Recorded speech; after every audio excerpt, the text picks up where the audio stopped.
All right, good Tuesday morning, everybody. Going up on a Tuesday, which in my world is the of the 6 of the 7 days of the week in the power ratings is the worst day of the week. Ooh. You won't get much blowback from See, me. I don't include Sunday because the Lord's Okay. Day does not need a rating. It's automatically number one by That's why he gave us football on that day. yeah, by default. But Tuesday is the worst of the remaining 6 in the Gary Sharp power rating days of the week. I don't disagree with you at all. Just because at least Wednesday you're like, I'm halfway through the week, right? And I know this is how simple my mind works, but most places have Wing Wednesday on Wednesdays. Oh no, relatable. Where Thursday. yeah, baby. where wings are like 25 cents or 50 cents or only $1, and so it automatically makes Wednesday just better because I know I'm having cheap wings. So for Tuesday, what are you doing for Tuesday? Nothing. Taco Tuesday? Taco Tuesday. I take Wheat Wednesday over Taco Tuesday. Henceforth, Wednesday better than Tuesday. I'm not bad with Monday though. I don't dislike Mondays as much as people. See, Monday is number 3. I go Saturday, Friday, Monday, Whoa, Thursday, Wednesday. Ooh, Monday Tuesday. way up there. Wait, Monday a favorite? I'm listening. Like a favorite day. You got the whole weekend. Like I think vacations can sometimes be too long. I like totally off agree. days. I couldn't like agree so, more. like this past weekend. Yeah. By the time you made it to Sunday, and I might be alone here, you kind of felt like, okay, it's time to go back to work. All right, time to get back into the grind, like Sure. what I'm doing. Sure. So when you have during the heart of the sports season, and the sports season never ends. I know people say, well, these are the dog days. What are you guys going to talk about? Well, you know There's what? always sports. Yeah, there's always stuff to talk about. I enjoyed the rivalry talk yesterday. Even It if was it's fun. not sports, well, we're going to have more rivalry talk today. Oh, Because sometimes they can die. If they can. die, they die. Indeed. But I look forward to Mondays. Mondays, I- there's a ton of content. There's stuff to talk Sure. about. You know what? And It's it's a a great great point. way to kick off the week. That's why you get the high on Monday. And then Tuesday is kind of a letdown Yeah. because you still have Hence the a couple tacos. more days in the Such week. a drag. Yeah. No, with Monday, I don't disagree with the fact that I oftentimes need a vacation with my vacation. And we get And football I'm- on and Monday I'm- in the yeah, fall. and I'm looking for like maybe I want to get my foot down on the ground running. That doesn't make it better than Thursdays though.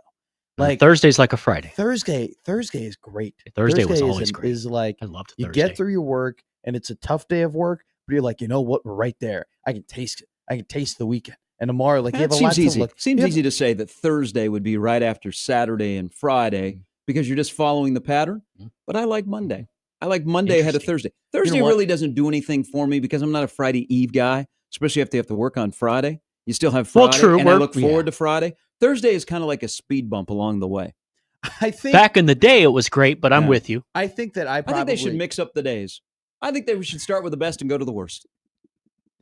Governor Start- Pillen, are you bro, listening? start on a- Hmm? So Let's you go want to backwards. start on a Tuesday? Yeah. You want to start on Yeah. a Tuesday and then go to Wednesday and then go to Thursday. We could and try then it in you have a Nebraska. Monday on a Yeah. Thursday. Yeah, I and would. then You know what? I've worked long enough that I've never had like normal days off. I've never had a normal Sure. job, which is perfectly fine. That's the path that I've chosen. That was the goal. Like I've never been in a job that is 9 to 5 and you get Saturdays and Sundays off. yeah, I've worked all over the map, and sometimes you get a Sunday off, Mhm. and that's it. I would like as I get older and retire here soon. more days off. I know I would like. Well, yes, that, but I would also like to rearrange the dates of the week. What day? So you want to begin with the Tuesday though? So wouldn't that just No, make no, Tuesday? we'd begin Sunday. Okay. So you go Sunday, Saturday, Friday, Monday, Thursday, Wednesday, Tuesday. So you just want a 4-day work week? That's what we're going to in this Okay. country. We're going to 4-day week Oh, yeah. school. Yeah. There's a school in my old hometown. Really? Yeah, that used to be year round, and Okay. then they didn't see the results of doing year round Sure. schooling, so they've gone to a 4-day school week. There's a lot of places like what is it? Japan and China, they have a 4-day well, work week. I mean, They're everywhere just in Europe, banging Yeah. stuff out. they don't. And they do don't things. work as much as in Mhm. terms of like. Well, the days Look how good You ever- Otani is at baseball. you I mean, there ever, has to be a connection. You ever been in a house or around somebody that is in the medical field, like nurses, No, I haven't. I haven't. or firefighters? Well, like I- their wacky schedules. I have my roommate is a male nurse, and Okay. so he does the 12-hour shifts, and sometimes has to do the back-to-back-to-back. Why'd you say he's a male nurse? I He's- think that's disrespectful. I I think if he's- you're a nurse, you're a nurse. It doesn't matter if you're male or female. I It's a- didn't it's even a- ask what he was. It's a wonderful profession. it he's is your a wonderful roommate. It's around it my entire life. Pays well. Why do you have to say he's a male? Because there's a stereotype that nurses can't be male. If I say that my roommate is a nurse, that people might think that like I'm living with a woman. That's like fine. the common Hey, thing. you may one day. Yeah. Sure that It's everybody knew 2025, brother. Well, I'm not shaming. Brother, I'm not shaming nurses. Unless you're at not- BYU, we're having premarital sex. Yeah. Okay. Every We're day. We're living with the opposite sex. And you know Mhm. what? Maybe you're not in a relationship with them. You just have a really good roommate. Mhm. Sometimes you live with your best friend. I will say this: I don't think a woman could live with me right now. I am That's not. fair. Okay, we're here to listen. I am way too dirty. I am way too just Like I up like here that. or just in general? Like, That is no. not a ringing endorsement for your future. But No, Go we're ahead. getting better. We're getting better. Okay. We're trying to get better.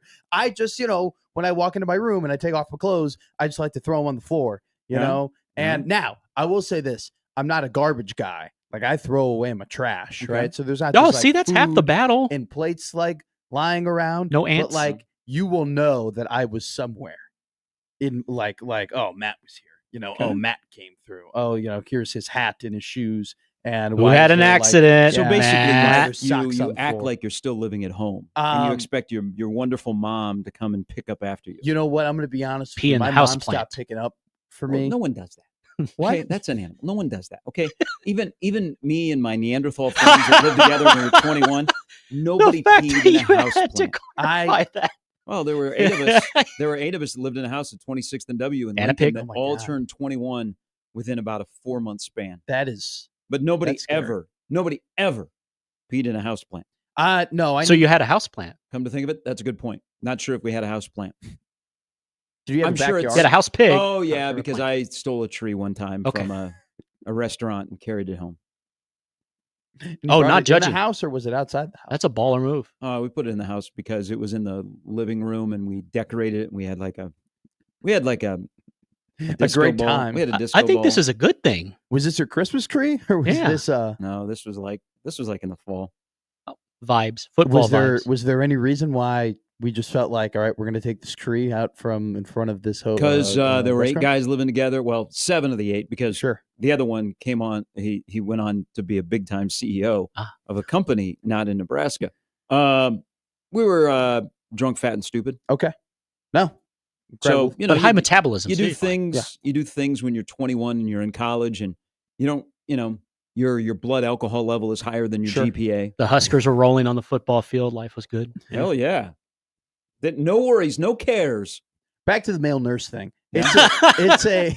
I just want to say this. Never mind Nebraska football in the 90s. I agree with you. It's just a like involuntarily, like when I say Okay. what he does, that's just like it's just male nurse. I think you it's know? an incredible profession. No, it is an incredible profession, and I think anybody who does that profession. Other than I had to take my mom down to Mercy Hospital so she could go to work at 7 every morning so I could have the car.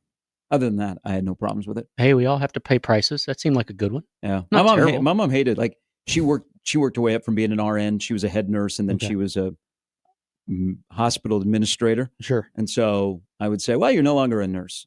Oh, don't say that. Once a nurse, always a nurse. I one time called my mother a bad teacher when I Oh, was Yeah, 8 years old. wasn't there a Motley Crue song that did the same thing? I No, it don't was know. Hot for Teacher. oh yeah. That wasn't Motley That was Van Crue. Halen. That was Van Halen. No, I wasn't hot for my mom. I got mad at my I mom wouldn't judge. Yeah. as an Sigmund 8-year-old. Freud didn't. And I told He actually went on to analyze these things. Well, I think as you're younger, you probably got some hots for your mom. But if that lasts like past 4 or 5 or 6, Yeah. I think probably got to seek some discussion. Mhm. I Not don't- judging. I don't think I've ever had the hots for my That's my own perfectly mother. fine. Oh, I think yeah. yeah, you do as a little kid. Are Because we? that's the most prevalent woman in your life. Mm. I've studied this stuff. Trust me. How do we feel about Moms? people who, you know what? This might be not the best. I was gonna say, how do we feel about people who kiss their kids on the lips? What age? Yeah. 27 or 27 months or 27 years? I or- would say once who like past the age of like 13. Ah, I'm we're out. kissing- My we're parents kissing divorced when I was parents on 5. the lips. Because Because I've seen grown people, like grown ups. yeah, Do you have a kiss for daddy? Kiss their parents on the lips. that's a tough one. I'm not. It's a I'm not here very to tough judge. one. Neither am I. Yeah, I didn't. That's why I kind of pulled up there. I don't know if it's going to be a poll question. I don't know. No. I think as I got older, I got more kisses on the head than I did on the lips from mom. think the European style of kissing is bad with the whole like when you like walk into a With a party cigarette? and they like Yeah. give you a little kiss on the cheek. Like I feel like that's in. Yeah. Went to a family reunion, and there's a lot of like French kiss, not French kisses, but like the European. What y'all do kiss. there in Chicago? No, Matthew, European Congratulations on kisses your the big boy cheek. job. Come here. No, not that at all. We weren't French kissing. Give at me a that family radio reunion. tongue. Okay. All right. All right. Since we're from Alabama. It is college football talking season. The Big 12 starts their media day Are today you in kidding? Frisco, Texas. We were playing. so If we were early. playing Matt's game, which Big 12 coach would you love to French kiss? This is a great question. By the way, I think it's awesome that the Big 12 is having their media days on the first day of Prime Day. Amazon Prime Day is today. So for all those men and women out there, God bless you for all the packages that'll be coming and the Amazon trucks that'll be in my neighborhood that make the noise. The electric ones, I know you're coming. Mhm.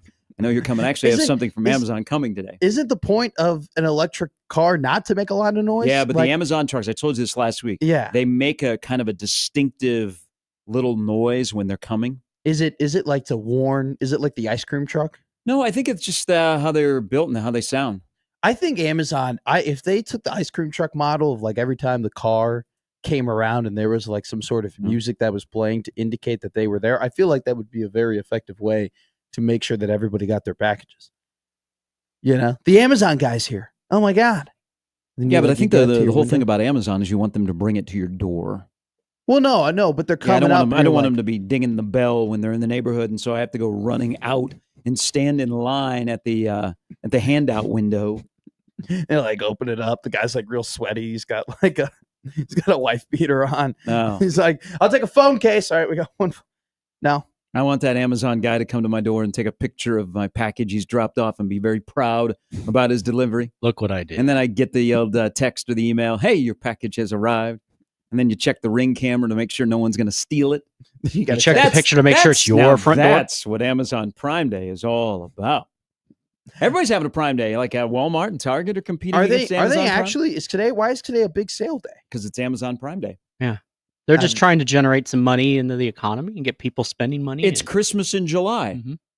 You lived in Lincoln. You remember the Schaefer's commercials? No. Yeah, the Christmas in July. Even I'm I've sure those heard are of it. Oh, airing yes. right now. Yeah. No, I do remember. Quite that. annoying. I do remember that when I would Oh. very periodically produce on the morning show. This I would be a come up. good day for you to go to my Well, registry. Well, I've Matt. already spent $111 yesterday buying Madden Whoa. EA 26. Registry. Oh yeah, Uncle Matt's got to buy some stuff for. Oh. Yeah. I was thinking registry. I have multiple. Hey, former Millard West guy. What's he doing on my TV? Justin Gomes. Looks like he's being a badass in a helicopter. I have multiple registries Yeah. that I have to buy. What are you doing there? Yeah. What does he do these days? I think he flies a plane. Yeah, very cool. Okay. I think he's Maybe in Texas? I just Yeah, looked I up. think he's in Texas. He's a U.S. Coast Guard. It says U.S. Coast Guard in the top right. Yeah, well, he's from Millard. That's incredible. All right. Well, I don't know. He was dressed in a suit. He might have some other job. That was cool. I haven't heard that name in a while. Hold on. You don't have a registry for your baby, right? Yeah, we do. You don't call it a registry? Is Yeah. it called a It's, registry? everything's called a registry. Yeah, everything's called a nowadays. registry. I have Alright. 3 different registries I have to buy from. Yeah. Yours. Got the Lebanese. college football game on the registry. Yes. Yeah, got Phil your Steelbook. kid? Oh hell yes, for the family. You know, Wow. we might not be able to go to some football games the first month or two of the year, but we'll be back half of the year. By the way, so I got preoccupied yesterday, so I could not fully play it, but I dabbled Yes. a bit. There's not a ton of difference between 26 and 25, but it is a close stepper. Except the step- field in Lincoln. But realistically, like if you look at the venues, especially like Nebraska, which Nebraska will not submit the alternate uniform, so there is no alternate Mhm. uniform for Nebraska. It's getting closer to being realistic. I noticed the gameplay is a little bit smoother. It and is. things you can do like pre-snap, you can put in your settings. It's still really, really good. But I say there's not much difference between 25 and 26. That's just my observation. Sure. That's an okay thing to say because I think 25 was a banger and they cleaned up some rough edges. But it's well worth it if you either got it early yesterday or you're going to stand in line at the GameStop on Wednesday night to get the release. It's quicker. It's a quicker game. Yeah. It's more random. which I enjoy heavily. I played in the Rose Bowl. Playing in the Rose Bowl was incredible. Outside of that, the Richie Fingers, the running back out of East St. Louis, is It's a great currently name. thank you. Raleigh's son? You're on the road to yes. glory. I am Raleigh's on the road to grandson, glory. maybe? I needed to put myself in East St. Louis because I know that a lot of scouts will be coming through that area of the country in order to look at my guy Richie Fingers. We're an elusive, bruising East running St. back. Louis Yes. used to be a football powerhouse, and then the high school there that produced a few guys that came to Nebraska. Yeah. Lorenzo Brinkley, most notable. I think Luther Harden was from there as well. They got into a little bit of trouble with the Illinois High School Athletic Association. Some kids that maybe didn't live in East St. Louis, and that's a rough area, as you've seen from National Lampoon's Vacation. Roll 'em up. They had some kids playing there that maybe didn't live anywhere near that area. They may have lived in St. Louis. 1 year. That's one of them. 1 year. East They or go regular? ahead and they had a kid. He got suspended for the first couple games of the season, and he was their best player.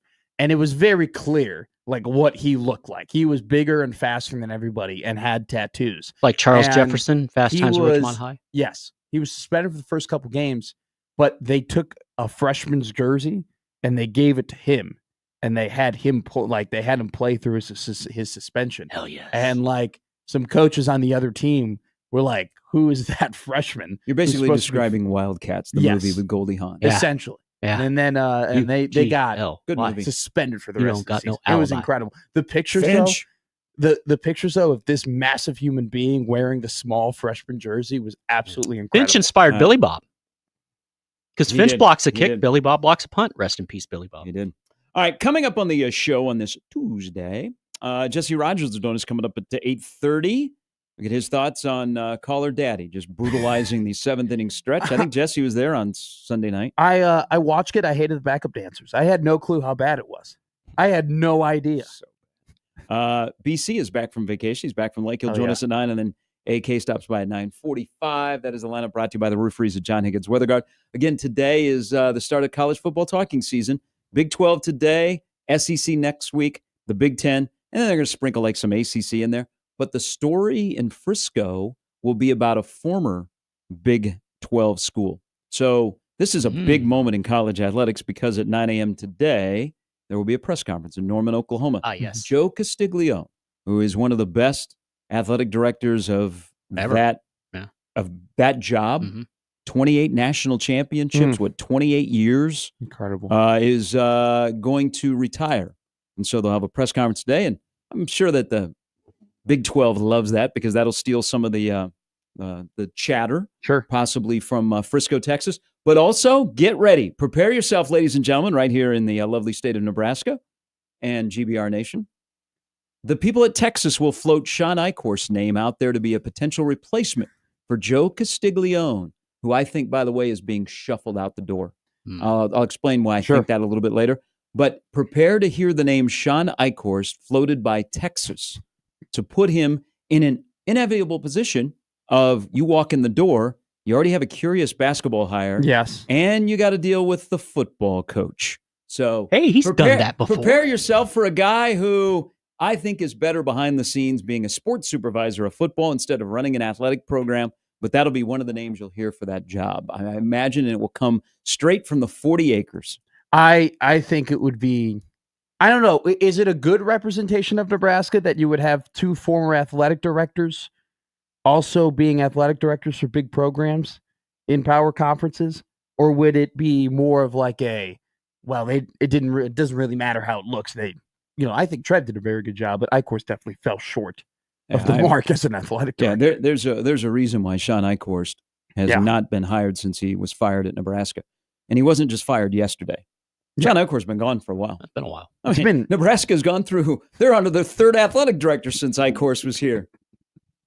It's been We love that. That's about time, isn't it? Or we need a coach or an athletic director. We got a little Plane itchy tracking? finger. Yeah, it's been kind of quiet. I You're mean, it's kind of boring right now. You're like John Wick, where it's like it's calm. It's too calm. There's supposed to be some sort of chaos. Do we have to talk about the games? It's no fun. We're going to talk about flight tracking. I mean, it is. We are at a point in Nebraska athletics where we are pretty stable within all of the coaches of the athletic department. Peaceful. At this point, like you really. I know. I mean, we really don't have anybody. Stability sucks. I mean, the closest. chaos. You like people being fired. No, I don't like people being fired. I don't want to see anybody lose their job. I just Sure. like some chaos. I mean, maybe like your Mark today says we're going to invade.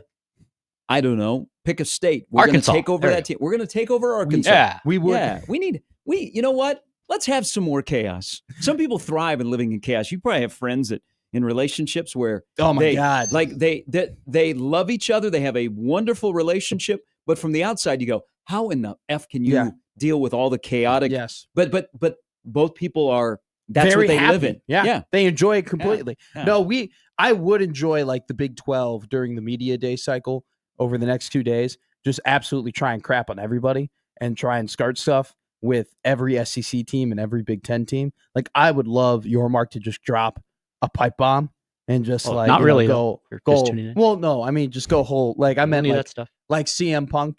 You know, he gets up on the table. He's got his legs crossed. He's like, let me tell you what I think of the Texas Longhorns. You know, I'm sick and tired of everybody saying how good Oklahoma is. That's what I would want. I would love Big I don't 12 think Just teams. go all say- Lewis I don't Black. think anybody's saying anything about Oklahoma right now. You might have a focus on Texas. Go, you know what? We're better. They went away, and we had Arizona State. Who, by They the way, won. that's a interesting thing about Arizona State. They're Yeah. now the hunted.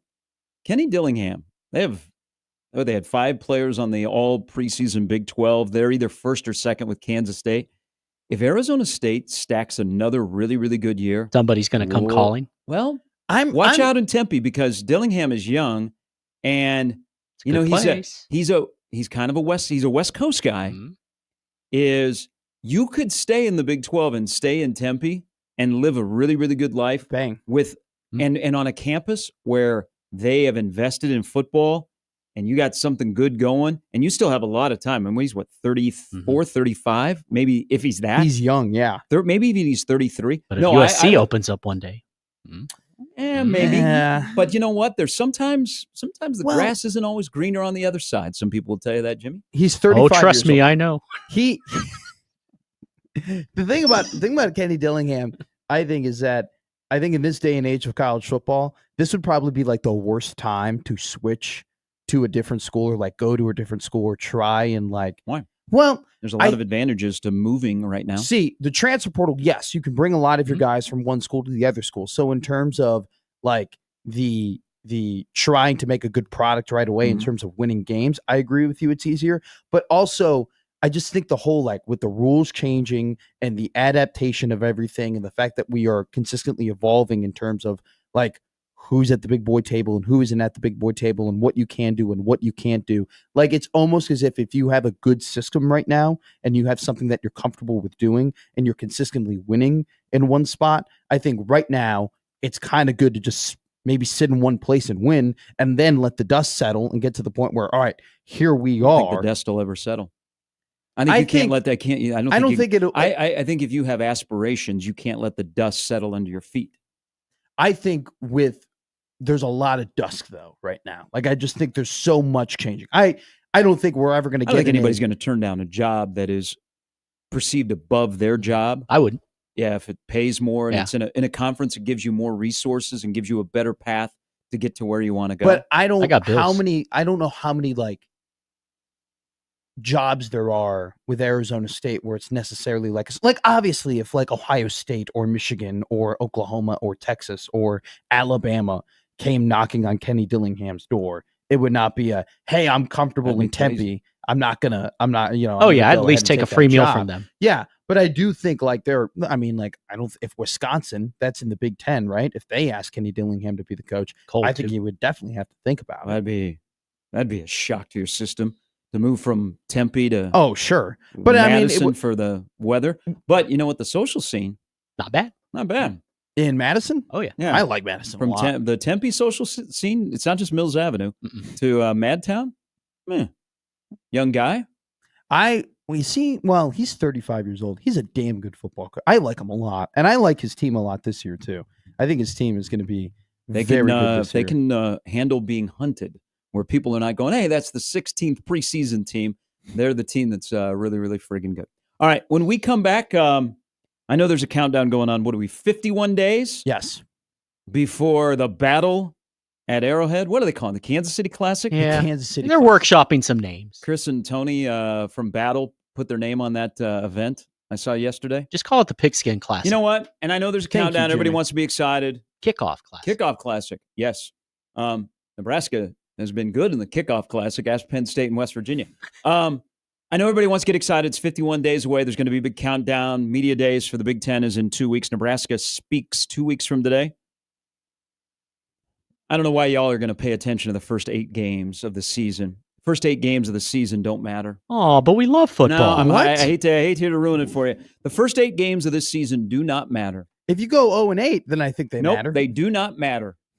They do not matter. History will tell you that the first 8 games of this season do not matter. I will tell you why. Oh, I'm putting 2 and 2 together. When we return, Okay. 1620 The Zone.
All right, 23 days away from Canton. Chargers and the Lions. Herbert against Goff. No, Harbaugh against Campbell. I don't. Who's the Chargers' backup quarterback? For the longest time, it was the Easton pride Stick. of Creighton Prep, Easton Stick, but I do not believe that is the case. So we're 23 days away from NBC carrying the Hall of Fame game when they tell us that this will be the year that the Chargers overtake the Kansas City Chiefs to win the West. I'm also going to tell you here, because I'm starting to feel it for football on July 8th. Me too. Kansas City. Y'all going to hate Kansas City even more than you've ever hated Kansas City this year. I don't think you can. Yes, because you know what? The hate has been so high. No, because this Can get higher? Because this is the thing. Y'all think you just killed Kansas City last year in the Super Bowl. And you know what? Sometimes you have 9 lives. Ask the Kansas City Royals. The Kansas City Chiefs were decimated by the Eagles. Handily beaten. I mean, Okay? it was a butt whooping. It was. I mean, It was. But Halftime show was good. Did you watch Patrick with Kay Adams? Have you been watching Travis? Have you heard the stuff about Rice? Have you heard the stuff about Simmons? You know what? I just watched Kay Adams. So you think that Kansas City is done. This is the year that Buffalo is finally going to make it. This is the year that Baltimore, the underappreciated Lamar Jackson, gets his flowers. This might be the year that Burrowhead does work. And then when Kansas City rises up and Kansas City is still Kansas City and they're better than last year, there will be even more hate because you won't be like, oh, God. You'll be like, I'm here to tell you because I'm starting. Last year, you're starting to believe. Last year, I didn't think they would do much. Okay, last you year were I thought consistent. Last year, I thought they were. were not going to have a very good year. This year, I'm probably going to be opposite of a lot of people because I think that the Chiefs will be the Chiefs once again, and more people will hate them because they haven't gone away. And those football supposed heads out there that say, "Wow, the Super Bowl window has closed." That is crazy. There are some people who have said that. 15 is upright and has a pulse, and will be at Arrowhead watching Cincinnati and Nebraska on the 28th of August. They're going to be fine. Thank you for the TED Talk. Y'all going to hate Kansas City, and that's okay. I'm here for the hate. There's very few things better than getting fully Love the cussed barbecue, about though. your NFL football team in July, just purely off of an interview where you're like, oh, no. This has been building. The draft, Simmons is healthy. He had a really I'm good watching draft. video of Rice, with Hollywood Brown. Is Rice going to be And then able you to got play? Worthy. Do we know that situation? Oh, they'll figure it out. Oh, Come on. nah, this is the NFL. We're okay. Okay, It's the okay. Kansas City Chiefs. They're fine. Everything's rigged, so they You got get to play them, right? Swept under the rug. See, that's why people don't like them because they don't, because everything seems like it is rigged. Well, I They think have you no should- rules. You should hate sports then, because I guess everything is rigged in sports, right? I think It's getting that way, I think. That's what you they tell guys me. are. Why follow sports? I think that you guys. Are Let's gonna just be really follow damn good this year. politics. No. Yeah, there's hell a no. wholesome. Absolutely not. That sometimes can be a sport. I think it. I mean, it might as well be a You got sport. fan bases that are fighting. Got mainly. I mean, it's almost like the SEC versus the Big Ten, right? And then you have your own teams within the two conferences. And Interesting. it's just very well known that both teams just really don't like each other. But you're really hoping. You're like, man, like they look. Look, Minnesota looked good this week. Look at what this politician did. Caden 12 says Chiefs run is over for at least the next 3 years. Why No. 3. 15 is still quarterback. What's happening? Now they're going to have to find a replacement for 87. They will. Hey, They got a great GM. we got one more run in this, baby. You're gonna. Tougher division, much tougher division. I'm worried about the Broncos. Pat is gonna. Wow, go you're really through- consistent on I the think Broncos. you guys have. Well, I think the Broncos are going to be. I'm over their win total of 9.5. I I think the think- Broncos are going to be good. I think the Chiefs are going to be incredibly competitive for the next 2 years, and then whenever 87 and 95 both kind of either fall off a cliff or decide to go off into the sunset, That'd be morbid. Pat Mahomes is going to have his 2 to 3 year Drew Brees era, where the New Orleans Saints are 7-9 and 8-8, strictly because Drew Brees is an incredible quarterback, and then they'll have one more 5-year run. Unfortunately for Brees, he didn't win any Super Bowl titles during that time. I think Pat would probably win one during that, but your era of Kansas City being 500 strictly because Patrick Mahomes is so good at football is around the corner. It is coming, but you'll retool. You'll be fine. Well, no, we'll have some key. There are Like- moments in the I mean, there's going to be a lot of change in the There's next gonna be 5 years. With turnover. the Long Chiefs. as Brett Veach is still there. 87 will Exactly. retire, but Andy Reid will retire. Arrowhead will look different. By the way, Arrowhead will look different if you are going this year. Oh. Because they are retrofitting it for the World Cup. So they're putting in new seats along the sidelines that are retractable. I still so think prepare you guys yourself for that. are going to be great. But And I still also the $50 parking. is going to go down. Did it go down? No. I thought it was higher. No. Okay. By the way, you do not need, as somebody that has frequented that venue many, many times, you don't need to pay up for parking. It does not make a huge difference. So pay the $50. Don't pay the $150. Why would you pay the get closer to the stadium or to get into take advantage of people that who parking panic. lot is really big though, right? It is. Mean, it's you for people that are going to the game. So the game kicks at 8. It'll be about a 3.5 hour game. So 11:30. Yeah, you should be out by 1:30. Yeah, I think completely the parking lot by 2 will be completely empty. And all the Cincinnati fans will leave their trash around because Nebraskans are nice and they'll pick up their trash. Just kidding.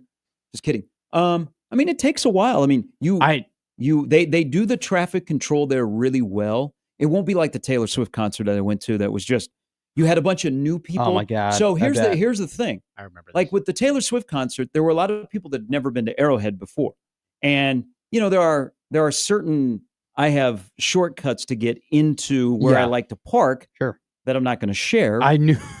But there aren't as many exit points. Mhm. So when you had the Taylor Swift concert, you had a bunch of people that had never been to Arrowhead before. And it was a nightmare because it took forever to get out of the parking lot. Now with football crowds are going to go to the parking lot and they're going to know they don't want to sit in traffic. Yes. So they're going to go back and tailgate. So that alleviates it a little bit. Burn the but they midnight also know because most people have been to Arrowhead. They know how the traffic pattern works. They know where they're going. So when they get, out on the Blue Ridge Parkway or Cutoff or whatever the hell it's called, you know where you're going. So for football traffic, it'll be better. But, I think most people will. I think you're probably looking at hour and a half after the game before you get out of the parking lot. You know what you're getting yourself into. Yeah. You might as well stay, have a little bit to eat because you'll be hungry. I've only I mean, most people, you know what? Here's the thing. Most people aren't going to work the next day. They're going to stay in Kansas City and go to the Royals game that night because it is Husker night at the K. Hey, perfect timing. Hey, you got a hat. Great call. Smart idea. By the way, it'll probably be like Bubich against Skubal. Maybe that night. So you can see Skubal be dominant. There'll be so much red in Kansas City on that weekend. This is You will think it's a Chiefs home game. This is the truth for me. They're going to make a politics joke. Very rarely have parked at a football game and have driven out of a parking lot of a football game. As a big football fan who's been to plenty of football games. Well, you also have the team you follow, public transit is a little bit better. Exactly. Or parking away from the stadium and walking through downtown Chicago. This is just me saying that I Someone don't know else my driving. ass or my elbow when it comes to just getting out of crowded parking lots. There's no transit, like there's no train. The streetcar in Kansas City does not go from the Power and Light all the way out to the Truman Sports Complex. Now, the Uber situation is kind of interesting because I see it all the time. Do they have a drop-off area where you walk? They do. Okay. They do. It'll cost you. It gets bad, but and I don't think I don't know anybody that's had any experience. I've seen it. I've seen the people lined up. I don't know. Unless you're staying, well, that hotel Adams Mark doesn't exist anymore. I know some people are staying at the old Drury Inn across the way and walking. That I don't. Driving because this is why the Chiefs are looking to move. Yeah. There isn't anything really around there. Sure. So I mean, you got to drive. So pay the $50 in parking. All right, but buy it. You got to buy it pre-event. Like you. Yeah. I don't think like the Chiefs. I always buy the parking, so I have it as part of my tickets, which is smart. Might as well. I think the Royals you have to buy it at the stadium. No, you have to buy it and have it on your phone. I think that's the case still with the Royals. See, they probably last year we could pay there, but you can. But maybe it changed this year. I mean, the whole big thing was cash. Yeah. My favorite thing to do is if I was ever they still can't score home, runs. The United Center. Hey, last night all they hit is dingers, Jimmy. Yeah. The United Center, they also have that whole drop-off Uber, like they have this big Uber tent or whatever. But there will be a lot of like taxi cab and private like car drivers that will be standing out of the tent, and they will be telling you, "Hey, it's too late. You're going to be waiting half an hour. You should pay." Cash could go in a car. My favorite thing to do is to put those guys up against each other and have them bid and be like, "What are you offering?" The guy goes, "Oh, $60." And go, "You hear this? $60. $60. What if you do 50?" Like I started. You mean on Uber? Like, no, they're just Oh. a bunch of Oh. guys who have like Oh. car services who are like, they'll take cash. They'll just give them cash. You'll hop in the car. You'll go. You don't have to wait in line at all. That's kind of messed up. I love it. But I go, It's kind of hey, like scary. he's Stranger danger. I was like, hey, he's $60 here. I'll go right now with you for 50. And the guy will be like, absolutely, I will. And then you Nick give him 50 bucks and Instigator. you Here's hop what in. they need to do, just to because it'll be a Nebraska home game. Get the rickshaws. Okay, you know the guys outside the stadium that drive the rickshaws. Oh, That The should bi- go the well at bikes? night. the bikes. Yeah, So hop that on doesn't- 470. that doesn't sound like that's the safest thing to do. How much? One How much do they charge in Lincoln for those after a Oh, game? so Because I those took one. guys I took those one. guys grind, man. They're ripped. They are humping it. Yeah. So it would have been 2 years ago, the Wisconsin game, the Wisconsin Ooh. doubleheader, where it was the Wisconsin was football cold. game, and then it was the Wisconsin volleyball game, where Nebraska hadn't beaten number one Wisconsin for like 10 straight seasons. And so I went to the football game, and then I was kind of sprinting in a way to the Bob Devaney Center to get to, the volleyball game, and I saw a rickshaw there, and I flagged him down, and I go, how much? And he's like, 25. And I go, nah, I'm good. Well, that seems kind of high. And I he know. goes 20. And I'm like, the only thing that I would pay right now, like I'm not that far away. The only thing I'd pay is $10. And he's like, all right, 10. Let's go. And I hopped in the rickshaw, and we have a video of it. All It right, was Waverly, awesome. let's go. And I got there like with 20 minutes spare. It was incredible. It's awesome. I've taken so many. I didn't know it was called a rickshaw though. Well, I think technically I call it a rickshaw. It's not what a rickshaw is supposed to be, but I don't know what there's any other word for it. I just call it the bike guys. I just go with one of the bike dudes, and they just take me. I've been in One one of of those those guys do a killing They- of drunk people. Their calves have to be the Yeah, that's what I'm saying, ripped. strongest. Like Oh, they yeah. have to be absolutely in insane shape to do that. I mean, It's like if you went to school at KU and you had great calves when you graduated. I mean, if you know, you know. All those hills. Yeah. oh, okay. Yeah. Yeah, I don't think there was any sort of feature that you got out of If you drive the rickshaw, you do. but, probably. yeah. No, I've taken $10. You can haggle. I like people who haggle nowadays. I like people who negotiate. We've lost the art of negotiating in our society. You can't really haggle anymore. Well, if you'd like to level up your career, there's a way you can negotiate with people for money. What's that? Be one of the salespeople. And you hear the No. promo? I'm Yeah. fine. I'm okay. All right. I did tease that I would tell you that you don't need to pay attention to the first 8 games of the season. Oh, yeah. We did not get to that, which includes that game head-to-head against Cincinnati. So this Telling is you, all moot. When I get my favorite realtor and she gives me her schedule magnet, I just want to see. I don't want to see the first 8 games on there. Just 4? I just want to see 4 games. On You there. know that if they go 2-6 or they go 1-7, the first Won't- 8 games definitely do matter. It won't happen. It won't happen. If they We'll go need a dump button if they that's go longer. if they go 4-3 or 4-4 in their first 8 games, the last I will 4 tell you probably won't why matter. it will not happen when we come back. Okay. Oh. It's Gary and Matt with Jimmy on 1620 The Zone.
All right, don't get it twisted. Today is talking season for college football.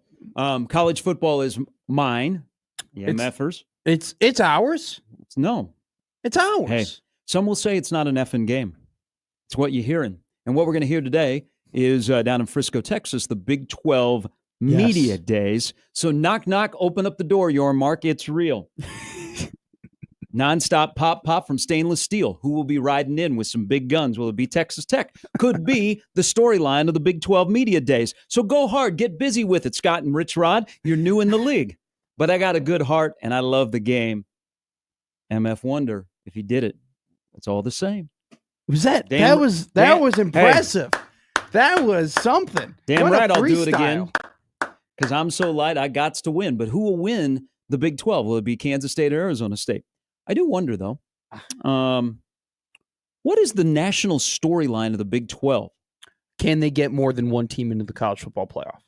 Can they establish themselves as a power? I don't think the Big 12 will ever be able to be a power broker in college football. I don't think they'll ever be able to say, hey, Big 10 and SEC, we're making the decisions now. Mm-hmm. But I do think that if they are consistently having 2 or 3 teams in the college football playoff year in and year out and can have brands like Kansas State and Texas Tech and BYU establish themselves as, hey, we are actual national championship contenders, they could be in the fold of this Super League, essentially. I don't think it's out of the question. Mm-hmm. I think if you were betting right now, more likely the Big 12 is on the outside looking in when it comes to whatever Super League or trying to stay as a league or trying to compete amongst the SEC and the Big 10. But these next couple of years are the biggest years maybe in the Big 12 conference, because it just comes down to, can you be good enough and can you be competitive enough to survive and have the respect of college football that you are a national conference? Isn't it something like the Big 12 begins today? I think the major storyline is Texas Tech.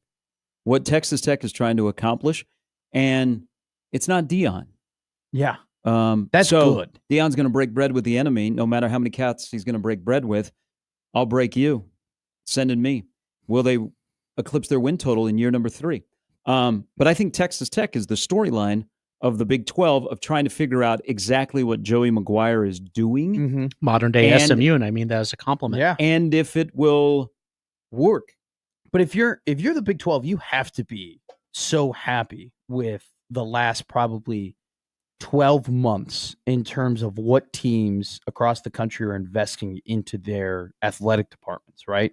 Like BYU has this NIL war chest, and they are in your conference, and they are willing to spend whatever the hell they need to spend in order to be good, not just at football, but at basketball. Quarterback. Texas Tech is a part of that as well, where they've gone in and they've heavily invested, not just in football, but also softball as well. And so you have... I think they know I think the Big 12 is smart.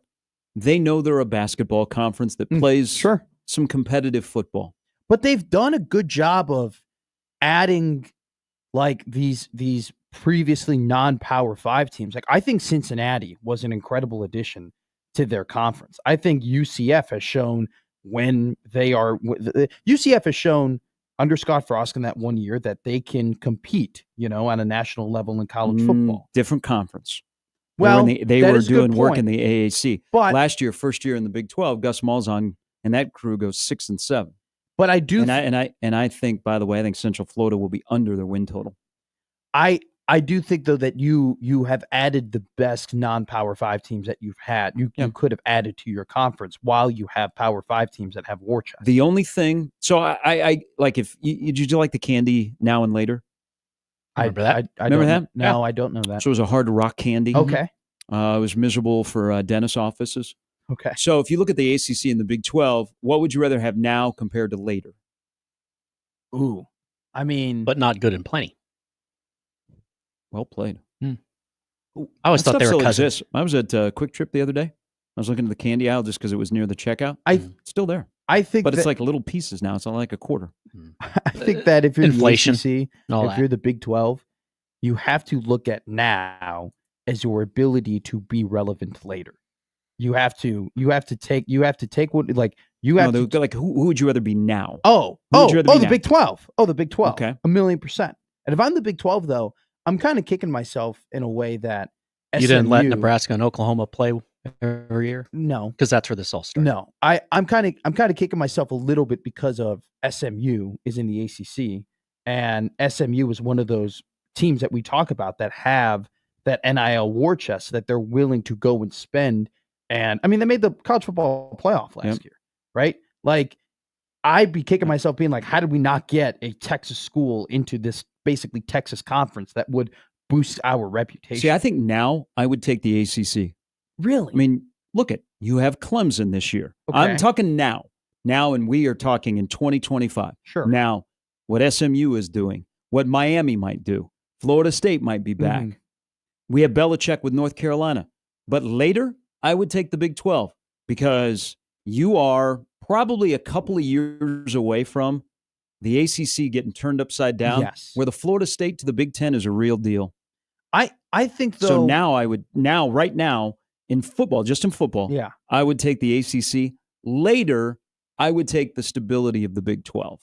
I would rather take the Big 12 right now, just because I think that Arizona State in football, yes. I think that Arizona State and Iowa State and BYU all this year are just going to be good. And They think have a national championship team, though, because that's how we're the determining ACC, Clemson.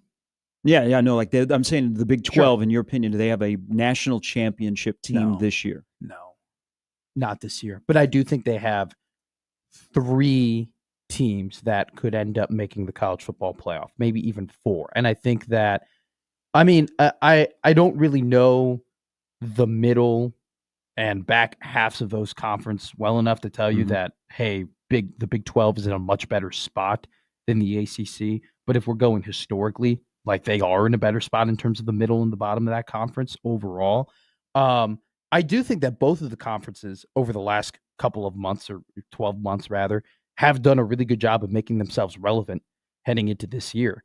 But I think that the stability, without a doubt, more so is held with the Big 12 than it is with the ACC. The ACC is what happened last week with the ACC.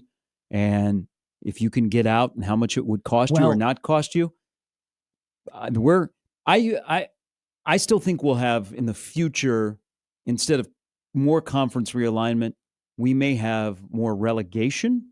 Sure. But if there's one team, that is not wearing the gold helmets from South Bend, Florida State controls the future of any movement in college athletics. Well, that 2030 line, where in 2027 is when it starts, when the buyout gets lower. That year is so important because you're right. If Florida State decides to go to the SEC, no. Or no. You better talk to your friends at the Lincoln Airport and say, hey, can you guys get direct flights to Tallahassee? I don't think the Big Ten would allow Florida State to go to the SEC. And now you got to remember, would Florida allow Florida State to join them in their own conference? That is exactly where I was going. And I was also thinking, what's the counter move too? Because if the Big Ten thinks that they can get Notre Dame into their conference and somehow coax them out of their very, nice contract with NBC and basically allowing themselves to control their own destiny in the college football playoff, if they think that they can do that, I don't know if they necessarily have to go all in on getting Florida State, but I don't. You think Notre Dame to the Big Ten? I'm saying that I think Notre Dame is perfectly fine with their current arrangement until there's collusion in college athletics that block the door for Notre Dame. I wouldn't move off of what they're doing unless you're colluded against. Well, that's the thing. Like, that's my point. If the Big Ten thinks that they can somehow get Notre Dame, I don't think the Big Ten needs Notre Dame. If Florida State goes to the SEC, the Big Ten I don't think Florida State will go to the SEC. Yeah, I think Florida State. Would be God. Didn't the Big Ten say we're going from coast to coast, from land to land, the land of the free, from the north to the south? We need to expand the map commercial. I hate it. So let's go to Florida and let's go into SEC territory. It's just because I really haven't had a problem with the California teams being in the Big Ten, because that was the path that we were going on. Like the Pac-12 had made bad decisions, and the Big Ten needed to do what they had to do in order to instill their future. And so I was just like, all right, there's a Western wing of the Big Ten. Like it makes sense in a little bit of a way. Like you have those teams play each other, and then you try and schedule the travel as best as you can. Florida State is just so random. Yeah, but geography doesn't matter anymore. That's why, like nowadays, I could make a case that Gonzaga fits perfectly in the Big East. Geography is out the window. Geography is out the window. We don't have regional conferences anymore. We have national conferences, and that's what the Big Ten wants to be. But with all that said, the Big Ten will do nothing if the TV partners don't get in bed with them and say, you're adding that team, you're adding that team, here's more money. Because there's nobody that in the current state of financial athletics is going to say, oh, okay, well, we'll just let them in. We don't get any extra, or we have to take a pay cut, or now we have to share more money. If TV doesn't say sign off on it, then it won't happen. But I could see more of a scenario where a Florida State goes to the Big Ten and a Clemson goes to the SEC. I think instead of vice versa, which in speaking on geography, you'd be like, okay, at least that kind of makes sense because Clemson, South Carolina is a little bit closer. It's like, but they're still both in the South. Like that's just what gets me a little bit is like, I like that there are 4 teams in relatively the same area of the country that are in the conference, right? Like there's still a little bit of that regionality, even though it's a fugazi. There's still a little bit of that like regionality within a conference, which I'm fine with. We're NFL light. They don't. We look at name it something different. Look at the divisions. Like just name it something different at that point. No, it's always going to be the Big Ten. Just have a different name teams. for it. It's just so weird. Just so weird to me. College athletics is weird. I know. Also, how about this weirdness? So this upcoming weekend in Atlanta is a banger of a weekend. I got the Major League Baseball draft. Kate Anderson, LSU, to the Washington Nationals, who just fired their GM and their manager. But it has happened before. You have that going on. You have All-Star Weekend for baseball. You have the Home Run Derby with Pat McAfee playing the role of Chris Berman on Monday night. Then you have the All-Star Game. You also have Beyonce is in concert in Atlanta. God. And then I believe the WWE is in Atlanta Saturday and Sunday for Evolution. But you know what will be bigger than all of those? And this is why we live in a glorious part of the world where college football is king. You know what also is next week in Atlanta? Next week in Atlanta? No, I don't. SEC Media Days is going on at the same time as the Major League Baseball All-Star Game. So Monday, Tuesday, Wednesday, Thursday is SEC Media Days. Oh, my God. Atlanta's the place to be. A lot of people say, well, the players play. This is what I was always told. Day. A great song, by the way, Luda. Great music in Atlanta. So the ATL is going to be bumping this weekend. That's what the kids tell me is what I should say. It's going to be steezy. But the SEC Media Days are bigger than all of those. Yeah, they are. I love college football. Let's go. Because the league, the fact that the league meeting got as much run as it did, and it was just like kind of just individual interviews and like sourcing like under the table type stuff, and the fact that we talked about their league meetings for a whole week essentially, that's the SEC and propaganda everything that came out. They have their own network. It's crazy, and so now it's the fact that, by the way, it has to be a 4-day event is wild to me. I mean, I understand why they do it. I think it's so smart. It's 4 Make it 5 days. You take up the entire sport. I think the logistics also have stretched it to 4. Oh yeah, like even the Big Ten trying to squeeze. The Big Ten added a day. It's logistically it can be a nightmare, but you also get the media coverage, and it's why you specifically pick a week. I want it to be spicy. Right. Just give me spice. All right, I'll give you some spicy here. Okay. It's time to end this on July 8th. Here's my little speech. It's going to be my little stump speech, okay? I saw we have a local... filibuster? No, a local politician just jumped into the District 2 race. I saw that this morning. There have been, when you start to look at Nebraska's schedule and you have discussions on this fine radio station, people go, you can't do it because Nebraska, man, you can never guarantee anything. We need to stop this year, okay? If you believe what you believe, and there's optimism in this team, it's time to stop going, Oh, the schedule. I know the schedule gives you a chance to make some serious noise, but this is Nebraska. Sure. F that, okay? I'm here to say no because I'm tired of that. And if things are going to change, it's going to change this year because the schedule is set up really well for Nebraska to make some serious noise. It is. But I'm also here to tell you, and I hate to ruin, and I'm not trying to sell tickets, okay? The first 8 games don't matter.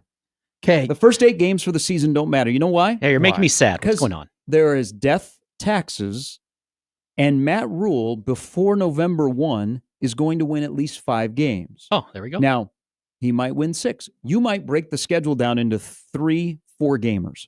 Okay? Oh, yeah. Yeah. Okay. But tell me if I'm wrong. Didn't Nebraska in year 1 of Matt Rule go into November at 5-3? They did. Then they lost 4 in a row. Didn't last year Nebraska go into November at 5-3? Yes. What happened? They went 1-3. Do we all agree that the headsets and the helmets are better this year? Oh my God, yes. The headsets for sure. The helmets overall. So what would have to happen for Nebraska not to have at least 5 wins in their first 8 games? They would have now to. 5-3. I think some people would go, whoa. But let's just focus on the wins. You would have to, if for them not to go 5-3, you would have to lose to Maryland and Northwestern. Because I could see them losing to Cincinnati, Michigan, and Michigan State. So you would then have to either lose to Northwestern or Maryland for them really not to go 5-3. So we're having a little discussion in our pre-show meeting about the games that Nebraska has to win to exceed expectations. So let's just go with the baseline. Nebraska 7-5. November is the month to remember. I believe that it was Shakespeare that said that. Or Brando. Put it on an epitaph. Tim, not Marlon. USC, UCLA, bye week, Penn State, Iowa. Okay. So let's say you have 5 minimum, probably Nebraska, if they are who we think they are. And remember, they don't play a true road game until the middle of October. No. Okay? It's time now to stop going, oh, that schedule. I know it's easy, but this is Nebraska. You know what? It has set up better for Nebraska than it has a long time, that if you are who you think you are, you take advantage of that. It doesn't work against you. You take advantage of that schedule. So let's say you waltz into November. Boop, boop, already bowl eligible. Okay? Yeah, You got 5 or 6 wins. Sure. So the season comes down to 4 games to exceed expectations and maybe to get you to where you think you are going to go. Well, because Matt Rule wins 5 before November, right? He wins 5. Look at the home games. There's no Ohio State, Oregon. By the time that you've established your identity, then you go to the Rose Bowl, then you go to State College. You are who you are when you're in November. But I think November is so important because it leads to a different point here. Nebraska since 2018, straight up as an underdog in games. Can you guess their record as an underdog in games since 2018? They've played 38 games. Not good. They are 5-33. Okay. Since 2018. So is this a Matt Rule thing or a Nebraska football thing? They are. That's where we have to. This is the separation of the. This is separation here. Okay. You know what they have? They call a Saturday at the Masters moving day. This is the year that you move away from being old Nebraska. So that all of those stats that include a 5-year run of the previous head coach, those get thrown out the window and you start anew in 2025. And it's not old Nebraska, it's the new rule. This is the check the box here. There are so many trends that have empty boxes that they have not been able to break over the last. I mean, literally, they have not beaten a Power 5 team in week 1 of a season since 2003. Well, I mean, you just make all the lists. They haven't beaten a ranked team on the road. They haven't beaten a ranked team, period. Exactly. Rule hasn't beaten a ranked team. Yes. Like there's all of that. And so this is the season where you want to, I'm not expecting them to check all the boxes. For them to check all of the boxes, they would make the playoff, right? But I'm expecting them That sounds crazy. to check. I mean, yeah, they check all the boxes. They win week 1. They win on the road against Minnesota. They beat Iowa. They beat a ranked team. Like if you do all of that, you probably only lose 1 game or 2 games, and you're 10-2 with would probably be a pretty notable wins against Michigan and Iowa. Mhm. Like they would do that. But even under Matt Rule, this team straight up as an underdog is 2-9. Like they have not been able to do that. In November, they are going to be underdogs. They might be underdogs against USC. They might be underdogs against UCLA. They're probably going to be underdogs. Whoa. Underdogs against UCLA? They might be. If UCLA's having a good season, I might one day weigh 115 pounds and wear a size 26 pants. If you go ahead, I mean, if that happens, I'm gonna be worried about UCLA has a good year and Nebraska is coming off a loss to USC, and they are is Nebraska having a good year? No, this Nebraska could be 6-3 or 5-4 going at UCLA. There's a world where they're like plus 2.5. Oh, definitely. Plus 3. Definitely. There UCLA. is a floor of potentially 4-8. I don't know. 4-8. I've seen that. I don't think I disagree with I think the floor for Nebraska is 500. I think it's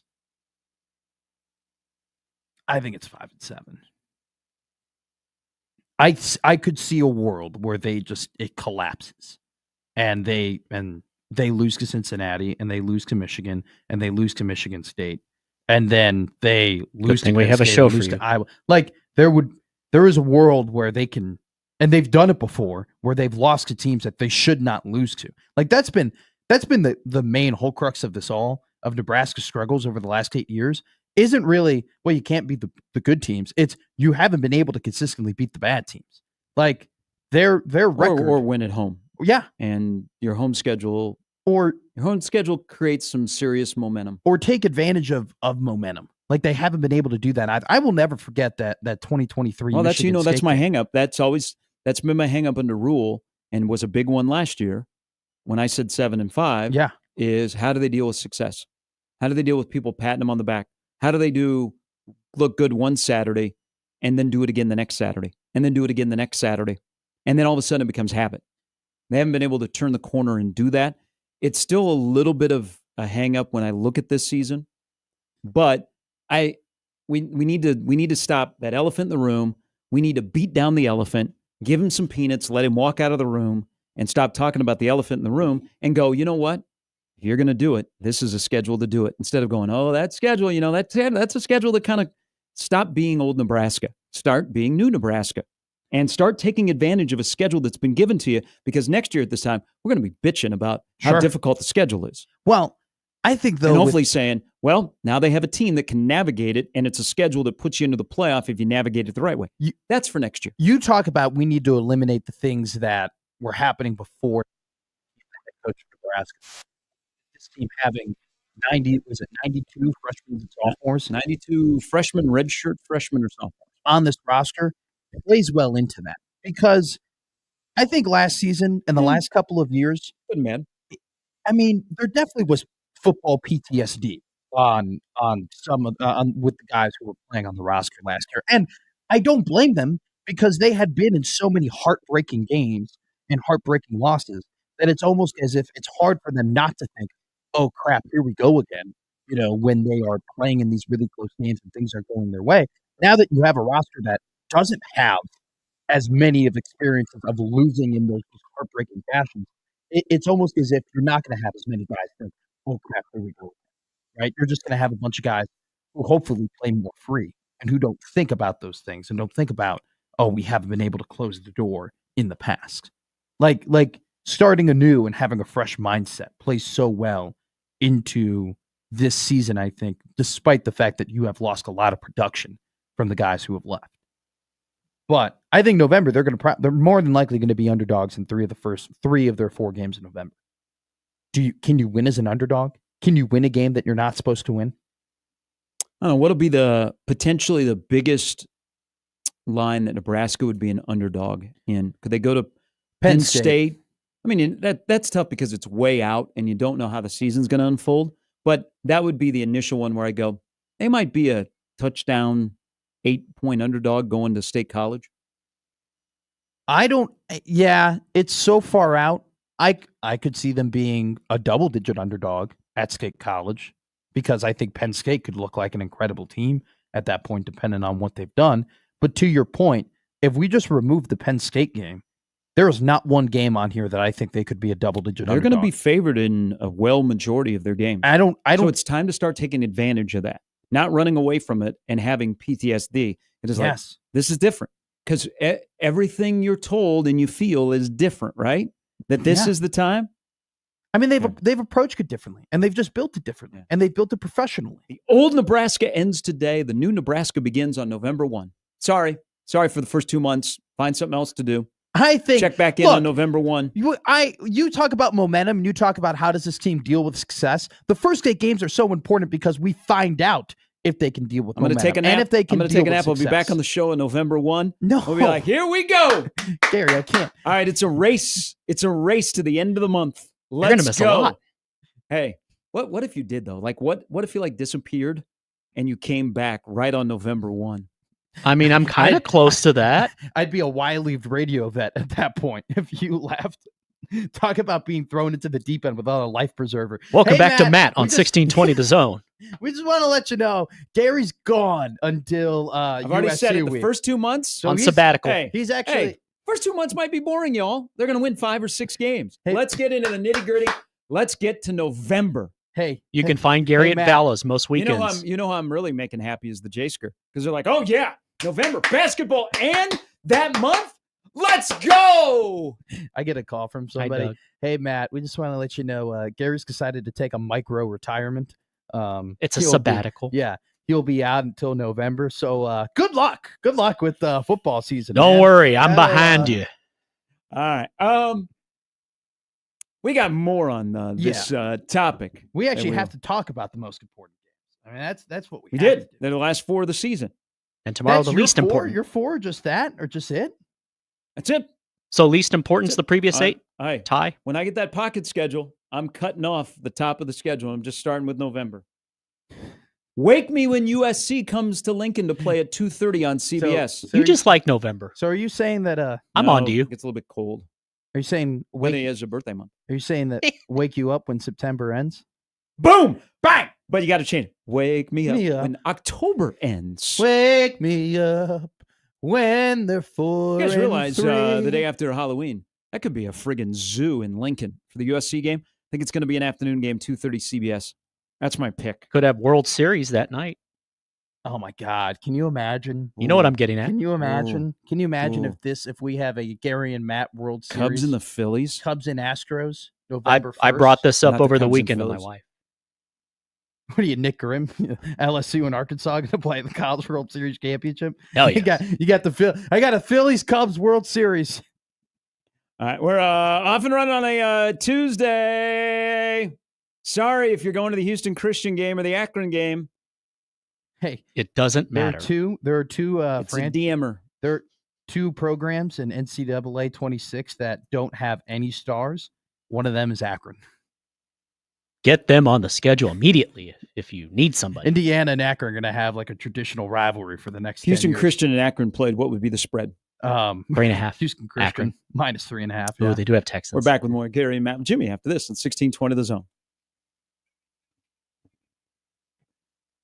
All right, storms rolled through the area last night. Maybe you are just getting back your power, or you're realizing, oh boy, those storms took a toll on my home. And you look up to your roof and you wonder, why is that shingle in the middle of my street?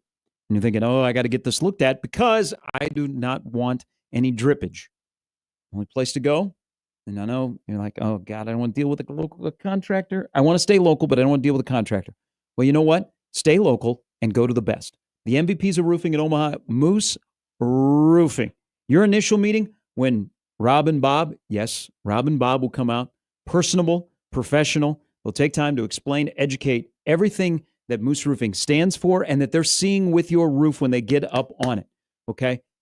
You'll change your opinion about contractors. You'll be like, you know what? This is how it's supposed to be done. They will talk with you, not at you, and they don't expect you to take their word. They are huge supporters locally of everything. They've been in business for nearly 30 years. Why? Because of a top-notch reputation, because of the work that they do. They even are asked, they were telling me the other day, They had to come in and clean up somebody else's mess. Yeah, that's what they'll do it. Residential, commercial, roof repair, siding, gutters, Moose Roofing takes care of it all. For more information, go to their website and to schedule an inspection. And then ask Pat Moose, go, can I talk to Pat? I want Rob and Bob to come out and sit down with me. It's not a morning show. It's actually two great guys that work at Moose Roofing. Online, mooseroofing.com.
All right, in the college football world, 46 days until week 0, 51 before Nebraska and Cincinnati. Oh, I'd rather play Cincinnati early than late. Lost 5 defensive backs, either the NFL or the portal. Nebraska returns a starting quarterback with an OC who, he's had a nice little stretch when he's just an FBS coordinator. It's better to play Cincinnati early than late. Now, it might not matter when you play Cincinnati this year because I think they're probably a 500 football team. It's got to figure Satterfield's got to stabilize some things in Cincinnati, and they help through the portal in the trenches. But I don't know that opening day I'd want to go against a veteran quarterback with 13 starts under his belt if I am breaking in a relatively new secondary. Just me. Is that Dylan Raiola, the veteran quarterback? I think you'd have to say it. Technically, yeah. 13 starts.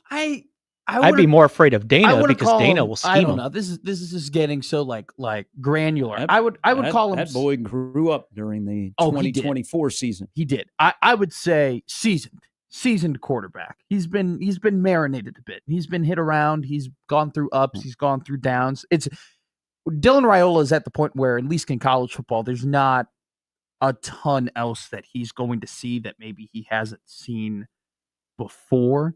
I think that he's and everything we've been told is that Unless he's he done was a really facing great job Spags. preparing and studying and everything like that. So it's like I think that I wouldn't call after one season him a veteran, but like Dylan is going to be better just because he played every single game last season.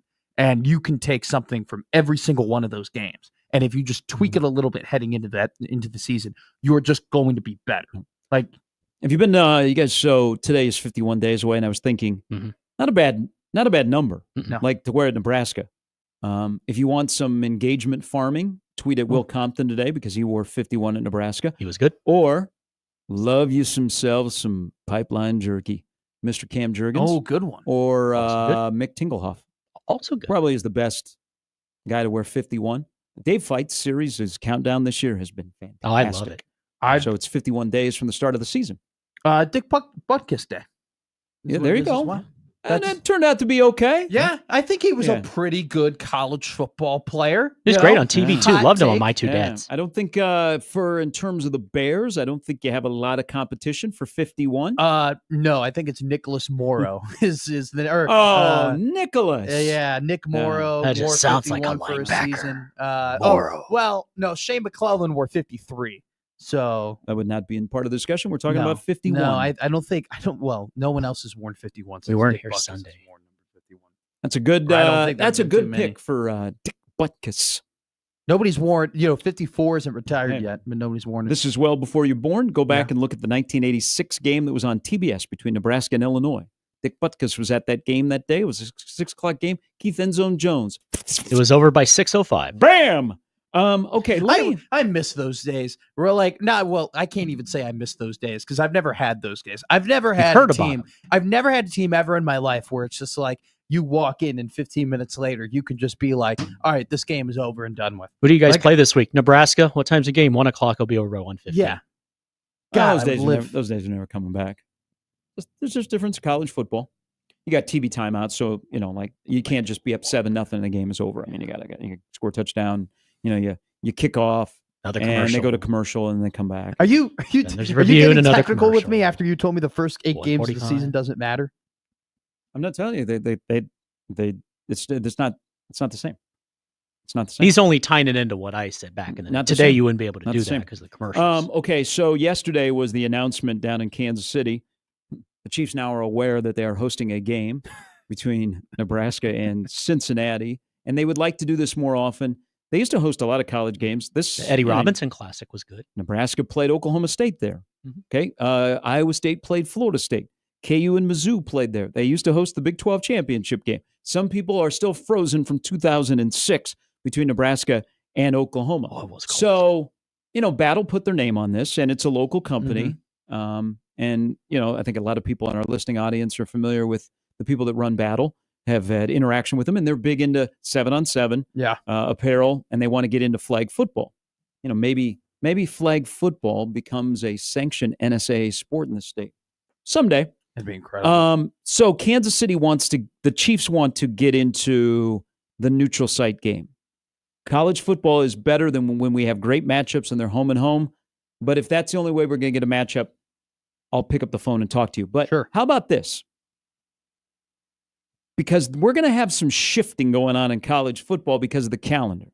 Because the NFL is going to go to 18. Mm-hmm. The NFL is not adding on the back end. They're going to add on the front end. Mm-hmm. And so the NFL would love to kick off on the weekend, the holiday weekend. Yeah, right? Memorial Day weekend. They would love to kick off that weekend. So what does college football do? They You gotta move back, right? Or start the season earlier. Is probably what I would say. Okay, so the NFL takes over Labor Day weekend, which has been college football's big weekend where you get Thursday, Friday, Saturday, Sunday, and even a Monday game. And then you take a couple of days off, and then the NFL starts on Thursday. So college is going to have to look at moving up where week 0 technically becomes the start of the season. How about this idea? Okay. I don't know. I'm still formulating it in the old clunky brain up here. Sure. And there's, people are a little disgusted that the college football season does not end around January 1. What if you just hear me out here? Okay. What if you began the year with bowl games? No. Absolutely. I'm just floating this idea. How would you I'm not begin standing the year behind with it. bowl games? Can you elaborate? I'm trying to rationalize Yeah, this. I can't. I don't even know how the math would work. Elaborate how you would begin the year with bowl games. You would put together the matchups and they would kick off the year. Because college football does not technically have a great opening day. No. Okay. Now this year, that Saturday, I mean, we've gotten a little better. We got a good weekend. Mhm. But technically, they've never really had like an opening It's day. very rare to have what we have this year. What if you had, ask the Independence Bowl. Do you think you'd get more bang for your buck kicking off the season? Oh, that would be miserable or in August. Playing in December where you get looped into everything? Okay. I'm not saying all the bowl games, but if you were a bowl Yeah. and you're like, man, do we have a chance to put more butts in seats to begin the season and get more excitement than dealing with opt-outs and everything else and everybody else paying attention to the playoffs in late December? Would I entertain that? So you have I'm just floating this idea. No. I'm not We can saying play this the is game. what We they can- should do. We could play the game. But this is an idea that I thought about listening to the press conference from Kansas City yesterday about maybe revitalizing the kickoff classic, those kind of things. Unfortunately, neutral site games. But when Nebraska goes to play Penn State, 44-6, take that, Penn Staters. Or West Virginia, take that, Don Nehlen, Major Harris. That got you, like you were ready for the season, right? Yeah. I think Okay. I would never want to play like Ohio State or Michigan to begin the year. I would never No, want that's to not play a bowl good game. No. But I am okay with playing like Appalachian Tulane State or last to year. playing Boston College or to playing like a Power 5 team that I don't play a lot, that not In a necessarily neutral site. isn't the biggest threat. I'm on board with the idea. I think it's actually very it's kind of crazy, but it's creative. My thing though to you though is, what do you have, a national championship rematch then to begin the year every single year? Like, what do you do with the college football playoff teams? No, it wouldn't be every bowl game. Okay. But why wouldn't a couple go, you know what? Listen, we would get more run playing the third weekend in August than Would we you- would the third weekend in December. Would you still okay, well, you would, all the bowl games would have to Not all be of at the them. beginning. Not Well, all then of what them. happens if you play a bowl game at the beginning of the year and then you get into a bowl that you have to play at the end of the year? Two bowl You games. playing So two bowl then you games. play Be in fun. 2 bowl games? Mhm. I don't know Two if gift people bags. would necessarily agree with that, but I do think More that football is better, your right? idea leads into this though. College football, without a doubt, needs to have a better week 1 and week 2 of the year. If if the NFL is going to move to a 20-week season, 18 games in Yeah. that 20 weeks, Because we're in agreement. College football wants no part of Labor Day weekend and dealing with the NFL. No, Because absolutely not. You know the NFL then will go They're gonna take the it back. Thursday night game. They'll play a Friday game in Timbuktu. Yeah. Then they'll say, hey, college kids, you can have Saturday, but here we come on Sunday, and of We're course back. we're going to play. Maybe we'll play a doubleheader on Monday. Well, the thing, So sure. So you're like, that used to be our weekend. Yeah. Not anymore. And the NBA goes, welcome to the Where club. is the weekend? The future. Now the NBA goes, now you know Second how we most feel. popular song on Apple Music, by the way. What? Ed The Sheeran, Weeknd Shape of song. You? No, Ed Sheeran is number 1. The Weeknd is number 2. Continue on. I remember him. That halftime show sucked. If you're college football It though, was tough. It was COVID. I You couldn't know. touch people. Yeah, it's true. the reason I've always believed the NFL matters so much more than any other sport is because every single game matters. Like there is not a game on any team's schedule where you're kind of just like, like if we win or we lose, or it's like not that big of a deal. Some of like, those Week 17 games Okay. where I'm resting Pat. Gary, Or we got you- 2 and for 13 you, teams Kansas playing City Chief fan, to 3% of the not country. every game matters. For me and Jimmy, where we're grinding, where we're chomping at the bit for our seat at the table, every single game matters. Oh no! By that time of the year, I'm pretty much desensitized. Well, now. I'm looking at mock drafts typically by October. I'll but be with you. regardless, like every game truthfully matters in the NFL. The college football still has what 3, maybe 4 games a year on team schedules where it's like you're playing Akron, you're playing Houston Christian, like the games in a way, unless you're playing like South Dakota or like some of those top not like FCS teams, like they're kind of a formality. You can't really allow yourself, if you're going to compete against the NFL, to have all of those games over and over and over. If we're going to get back onto this neutral site thing to kick off the year, why wouldn't bowls get involved? I Experience. I think the only problem School hasn't started, so you could probably go to the bowl site a couple of days ahead of time. well, you will run into a logistical scheduling problem. But are you saying bowl games as, hey, just say it's a bowl game, or are you saying at the end of the year, it's like if Nebraska began this season with Boston College, is that what you're saying? Like you play the Bad Boy Mowers Pinstripe Bowl? Yeah, and that as a would first one they game of the probably year? wouldn't because of the availability of the stadium. Sure. But I'm looking like the Independence Bowl. And so it gets announced though in December. Hey, these 2 teams are going to be playing in the Independence Bowl that end up, and then they end up beginning the season that way. Or in the offseason, come on. We can schedule games on the fly. I went through COVID. I survived. I mean, that is the only logistical Actually, it was problem I really think fun that you about would that. like fall into. But like once again, college football. I think college football needs to go with a 10-2 format in terms of their schedules. You play 10 games against power conference teams, and you play 2 games against non-conference teams. Okay, I understand the importance of playing non-power teams Mhm. as a bit of like Got warm a up. warm up, Mhm. right, to get some kinks out and stuff like that. But whether college football or not wants to admit it, the closer that they get to the NFL model, the more of a competitor they become with them, right? Because it's like you're giving a similar product at that point. And so you're competing more and more. And the NFL has the big stick, and they're going to wave it around and do whatever they want. Take a quick break. Jesse Rogers coming up at about 8:30. We'll talk some Major League Baseball. You seen Stevenson from the Reds, the catcher? Because we have the game at Bristol Motor Speedway coming up. Oh, my God. His catching gear I have is not. a tribute to Talladega Nights. That's awesome. That's fun. Fantastic. Jesse's at 8:30. Brian Christopherson will stop by at 9. And then Andy Kendi in the house at 9:45. All part of Gary and Matt with Jimmy on 1620 The Zone.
All right, talking season is here at the Star in Frisco, Jimmy's favorite place for your Dallas Cowboys.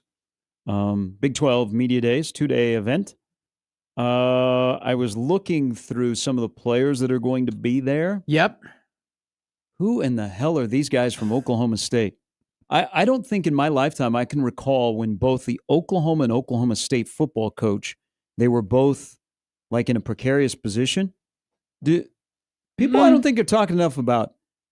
Oklahoma State was god-awful last year. They They're won a terrible. game in the Big 12 where they go 3-9. Yeah. They They're basically turned over their roster. I don't and I don't pay as much attention to the Big 12 as I did in the past, of course. I don't recognize any of the guys from Oklahoma State that are going to be at Big 12 Media Days. Watch them go 10 You don't and 2. know Amon Oates? No, I did. Okay. So you're right. In the past, when everybody has doubted Oklahoma State, Gundy has had a good year. Yeah. And vice versa. I'm doubting Oklahoma State, and I think I'm not going to be I think I'm going to be proven right this year. It was nightmarish Taking the last under? year. Even before you snap the football this year, you have Ollie Gordon IV, who was supposed to be a Heisman Trophy candidate, who's supposed to be one of the best running backs in the league. Then he gets in trouble. Then you have your coach admitting to committing the same crime that his player committed. It is Oklahoma. That's still a wild quote from a coach being like, yeah, he only had 3 or 4 beers, when he got pulled over. I mean, I've done that Oh, so hell, he many didn't times kill in anybody. my life. I'm like, geez. And then they have a bad season like they do, and Gordon falls off the map. This is the problem, though, with the Big 12 in a way. I think that they are going to have some really good teams in this conference, but they don't have, like, who is their Heisman Trophy candidate? Like, who is their superstar? Like, how many? If you were a casual Avery Johnson, Sam Levitt, yeah, I'd go. Sawyer Robertson's going to get a lot of love from Baylor. That sounds like a Baylor name. Rocco Beck from Iowa State, Rocco but Beck they have is to good. replace some wide receivers. but it just TCU has but Josh Hoover. but it's not nearly as much as the Big Ten, and it's not nearly as much as the SEC, and they don't have that star recognition. Which Jaden Daniels, by the way, he's healthy. Jimmy, I like the over for KU this year. So do I. If they play anything, I like expect they to be did in at the end of Alamo the Bowl season, and- throughout the entirety of the season, they're going to be good. That'll be good for our family. Go to the Alamo Bowl. First, let's see here. I'm trying to. Can you guess who the highest odds Heisman Trophy winner from the Big 12 is? Sam Levitt. Plus 3,000. He is 1, 2, 3, 4, 5, 6, 7, 8, 9, 10. He's 11th best odds. And he doesn't have his running back in know. Scattaboo. I'll miss And Scattergood. so- I liked him. That's one of those things where it's good for the Big 12 that they have teams like BYU and Texas Tech spending all of this money, not just because they're going to be good teams that are going to be competitive, but they're actually going to they're recognizable stars. Well, they got you talking but about it. I don't know. I mean, I'm gonna jump off. I think you're on the BYU bandwagon. I'm gonna jump off because of the guy that on EA Sports College Football 26 is ineligible, and he's a free agent. Jake Retzloff. Well, I'm not talking more so about BYU as a football team this year. I'm talking about BYU as like just a money spending NIL investing entity. Soak it up. All right, coming up in the next hour, Jesse Rogers will join us. Jimmy, what do you got against Mormons? Nothing. He's got nothing. It's a beautiful place. You can't say that when we Did you- talk about BYU. Did you see that? That's what got Jake Retzloff in trouble. Did you see what the prices are to shake the bed during that activity? Usually it's a quarter. People on TikTok were saying, or Instagram Shorts. I saw a TikTok or an Instagram short from TikTok. $50 for a shake. For one shake, for every shake of the bed, you charge $50. That's crazy. I mean, you should see how much food costs. It's insanity. There was a TikTok about they asked these people on BYU. They're like, "You ever been paid before?" They're like, "Yeah, 50 a shake." It's great business. I got into the wrong business. Jesus, how in the hell did they get AJ to play basketball there? All right, 2 in the books, 2 to go on a Tuesday on 1620 The Zone.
Hell, Good morning, Mr. 305. We need another Pitbull album. No, we don't. Yes, He we has do. his own stadium. Yes, now. we do. No, we need another Pitbull. We don't. Yeah, we need another No. little play at the club, play at the Nah. stadium. Come on, just one more. I'm You know not what? asking for 4 more. I'm I- asking for 1 more. I think Pitbull is good with the music that he has released. I think he can walk away from No, that and just let no. it play. I think it's CeeLo not- Green is okay with the Whoa. music that he's released. I think he can retire. He's good. Nothing more is coming out of CeeLo, right? I think we can get 1 more Pitbull though. We can get 1 more. I If don't it ain't know. stand up and shout, they're not I don't playing it at the know stadium. that enough people are with you there on Mr. Worldwide. I think- dropping another album. I think Mr. 305 has been gone for long enough now, and we love nostalgia so much. And we're getting to the point where like 2011 and 2012 and 2013 are now like nostalgia, where it's like, oh my God. You remember Wow. those days? Remember when it was the iPhone 4, right? Like we are getting to that point where if Pitbull dropped an album, it would be super hyped. We would all go crazy. for it. He's expanded globally. He's involved in so many different things. He that I low key don't- called a bunch of us old. Oh, I do. No, I did not call anybody old. I'm just saying Like the 2012. years are moving fast. 2012 was 13 years ago. He ain't no John Williams. So I stumbled upon this yesterday. The composer? Yes. Okay. But he's not. This is true. Yeah, they're very Because I don't different. believe John Williams is from Miami. No, I don't. That'd be one difference. I want to alert you guys to something you should go and watch. Okay. So it's on Disney Plus. I know that he gets a lot of love, and rightfully so. But when you think about what the composer John Williams, his music, and the stretch that he had in the late 70s and early 80s, Superman, Incredible. Jaws, Star Wars, Indiana Jones. Mhm. He had Close Encounters. Mhm. Am I missing Underrated. Am I missing any others? But these The- were like in the- a 5 or Jurassic 7 Park. Jurassic Park. So in about outside of Jurassic Park, those previous ones were in about a 5 to 7 year stretch. The Sunday Night Football theme is John Williams. He, Some people don't know that. he did though Star Wars, and he never looked back. I mean, it was never a doubt after that. And he's since then he did Post. You remember Post with Meryl Streep? That was about The summer blockbuster. The Post with Mhm. it was about Watergate. He was I mean, the music in that movie was absolutely incredible. Despite the fact that the sequels of Star Wars were terrible, the music was great. I mean, it's probably what There's only a hot take. carried some. The sequels were Are you off. talking about the originals or No, the 8, 9, Okay, 7, 8, 9. 7 clarify was because good. some people 8 get mad was at you. bad. 9 was terrible. But the music was great. John Williams is the Steve Francis of the Star Wars universe. It's kind of an insult. What is Steve- that? He What does couldn't that play mean? When the- defense, and they lost a lot with the Rockets. Well, when the New York Knicks were bad, Steve Francis was like the only, thing really going for him. So you're saying Star Wars was bad, and the only good thing about Star Wars was the music? 7, 8, 9. John Williams was 8 22 9 and 60. in particular. Let's just focus on Star Wars, 8 and 9 in particular were really bad. but the theme to Star Wars, Yeah. the theme to the Star Wars. Yes. Mhm. Oh, the original ones? They're Yeah. incredible. They're Yeah. absolutely insane. But he composed 8 and 9 as well, and those were good as well. That's what I'm saying. Henceforth, Stephon Marbury, Steve Francis. Wow.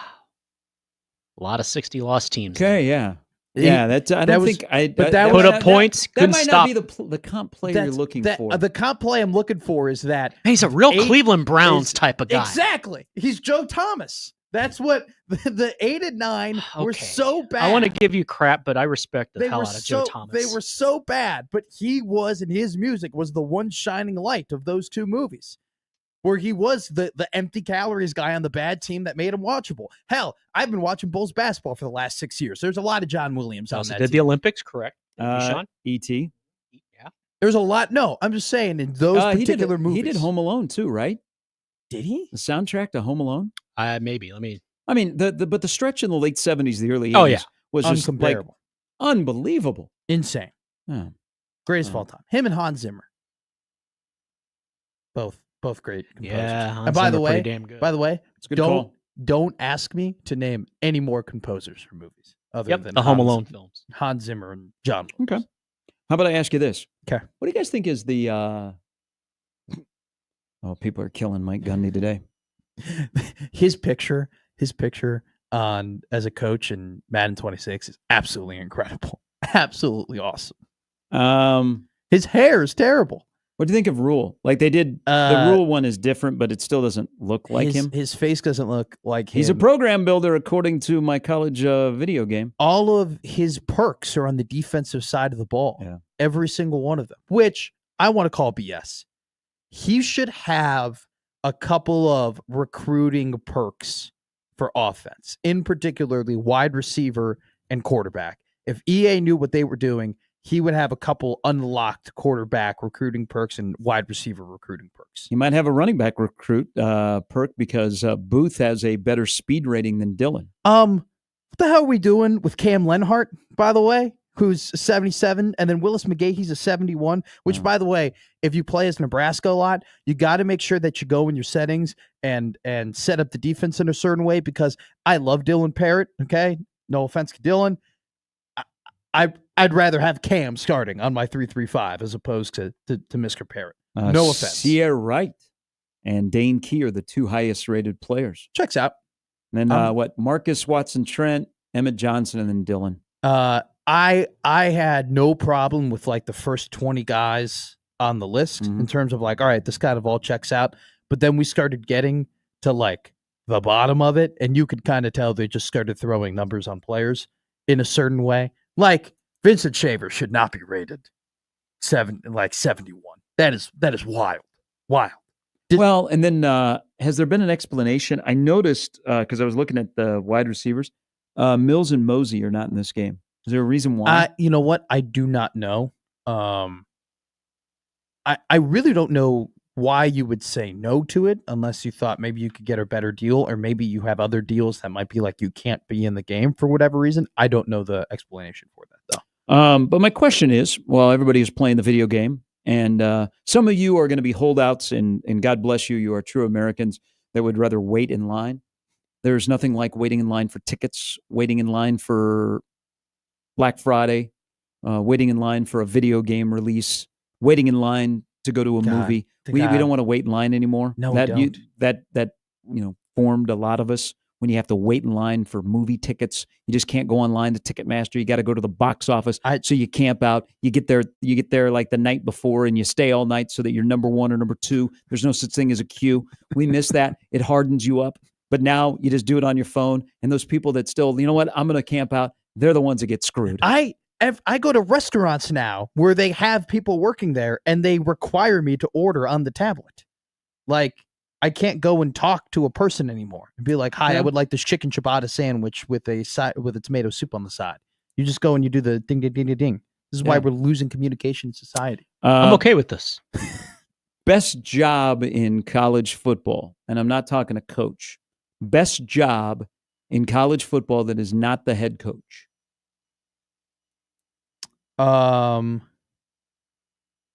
Recruiting coordinator. 4. Oh, you know what? I take that back. Wide receivers coach, Ohio State. Okay. Jimmy? Best job in college football that is not the head coach. I kind of like that one. A wide receivers coach at Ohio State. Like, guys, go do your thing. Go and run. We got your back. You know what I think the best job is? What is that? At Ohio State. Okay. Paul Keels' job? Quarterback. Oh. That's close. I think the best job in college football is being the quarterback at Ohio State. Oh. Will Howard agrees. Because you're always going to have good dudes to throw to. You're always going to have a playing good at offensive the line. Ohio State. Just throw it deep. You're always going to be able to lean on the running game if you're not having a good game. Julian Sayin has done nothing in college football and already is one of the favorites to win. I mean, and also too, I know we have the whole Ohio State quarterbacks in the NFL don't do well, but the reason why that happens is because in a way, Bobby Hoying was a great backup. Well, they're just propped up incredibly by all the talent that is surrounded by them, which they don't really necessarily need to play. Do college fans worry about that? Like, does Alabama fans stay up at night because Greg McElroy or AJ McCarron didn't do well in the pros? Or, if you're... I could care less. Just, did we win when he was here? George is like, man, Stetson Bennett. God, how did we ever win? I think that's a tough... How do you not graduate? That's tough. That's tough because Stetson Bennett won national championships for Georgia. So I don't, and like, We same didn't- thing with we AJ didn't- McCarron. hey, we didn't care around here that Tommy wasn't great in the NFL. But you don't think North Carolina has been slightly embarrassed by the fact that they have now had a long stretch of like impressive quarterback prospects that didn't win a lot? They're more at embarrassed the Carolina, basketball program's and falling well, apart. that's a good point. And then they go to the NFL and Sam Howell and Mitchell Trubisky are absolute butt cheeks. I mean, I think that's it's a a different tough game. look. But I don't think anybody, right, if your quarterback wins, there you're are not some- losing sleep over that. I mean, it's tough to play quarterback in the NFL. I mean, it's But- really, really hard to play at that level. Patrick Mahomes, was Texas Tech playing for the championship No, every year? no. They weren't even playing in bowl Yeah. games. But I when he was say there. it to your point that being the quarterback at Ohio State is such a great job because you can look so great and you don't necessarily have to be incredible to do it. Like, if you watched Diego Pavia last year, like he had to always play and always look like the best player on the floor or on the field for Vanderbilt to have an opportunity to do that. Will Howard didn't need to. If Will wasn't making his passes, they could just hand it off Quinshon Judkins to Travion Henderson. KG writes into the Equitable Bank inbox where they take banking personally. Good morning, Doug. Star Wars Episode 1 was awful. I've never seen Episode 2 or 3 because of that. 7, 8, 9 was so terrible. I don't know why. I hope they would get better. All right. Who was the That last was a great run by Star Wars. Yeah. Who was the last Ohio State quarterback that didn't get drafted? Is it because Haskins Kirk got drafted, Herbstreit. Field got drafted, Howard got drafted? Is it Cardale Jones? Cardale Jones? He got drafted. He got right? drafted. Did he get drafted? Yeah. Did JT Barrett get drafted too? Hill got drafted. I mean, all those guys get drafted. when Even you're the Craig quarterback Krenzel at got Ohio drafted. State. Former Bears great. That's why I think it's, again, you can be Bills drafted him in 16. He didn't go to Buffalo to play football, that's for sure. Mm-mm. You don't have to be like, you go to Ohio State. That's Yeah. why that's why I think it's the best job in college football is being the quarterback at Ohio State. Because if you have success, and most do, you're going to get drafted. I think at one point being the running back at Wisconsin was pretty damn great when they had all those incredible offensive lines and they were just churning out All-American after All-American, and you're just in that offense that is tailored around you, and you're just running behind those guys, but that's no longer the case. I don't know if Craig Kensel, Jimmy, fifth round Yeah. in the 04 draft. Yeah. Started Thanksgiving 04. A loss to the Cowboys. I think being a wide receiver at Alabama is a started pretty damn opposite good Drew job Henson. too. Turned out to be a pretty good job, but those guys go immediately from Alabama, and they usually are balling out in the NFL. They're so good. No, I don't think, but I really don't know if there's multiple positions. I think like the quarterback of Georgia, the quarterback at Alabama, being a skill position player at like a top team like that is great. But I think right now you don't have a position that has consistently churned out NFL draft picks as much as being the quarterback of Ohio State has in terms of like percentage of being drafted if you start there.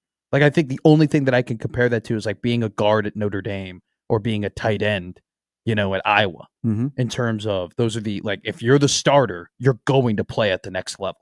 What's your favorite memory of Craig Kensel and his time with the Bears? I don't have. I any got memory. Thanksgiving 04 until he was benched in I the have second half. zero. I have zero memory. It was Julius versus Thomas Jones. God, he started 5 games that year, didn't Yeah. he? Yeah. Oh, yeah. Drew Henson started for the Cowboys. He was replaced by Vinny Testaverde in the second half. My memory of the Don't Bears, ever question my tru- loyalty. Truthfully, Michigan dual player, Drew Henson. Mm-hmm. Dual sport guy. well, Drew Henson was the guy who Back when Jerry was handing out contracts to anybody. They were splitting. He was splitting snaps with Brady in '99 at Michigan. That's how they sold it. Trust me. Matt Castle. He used to back up Tom Brady.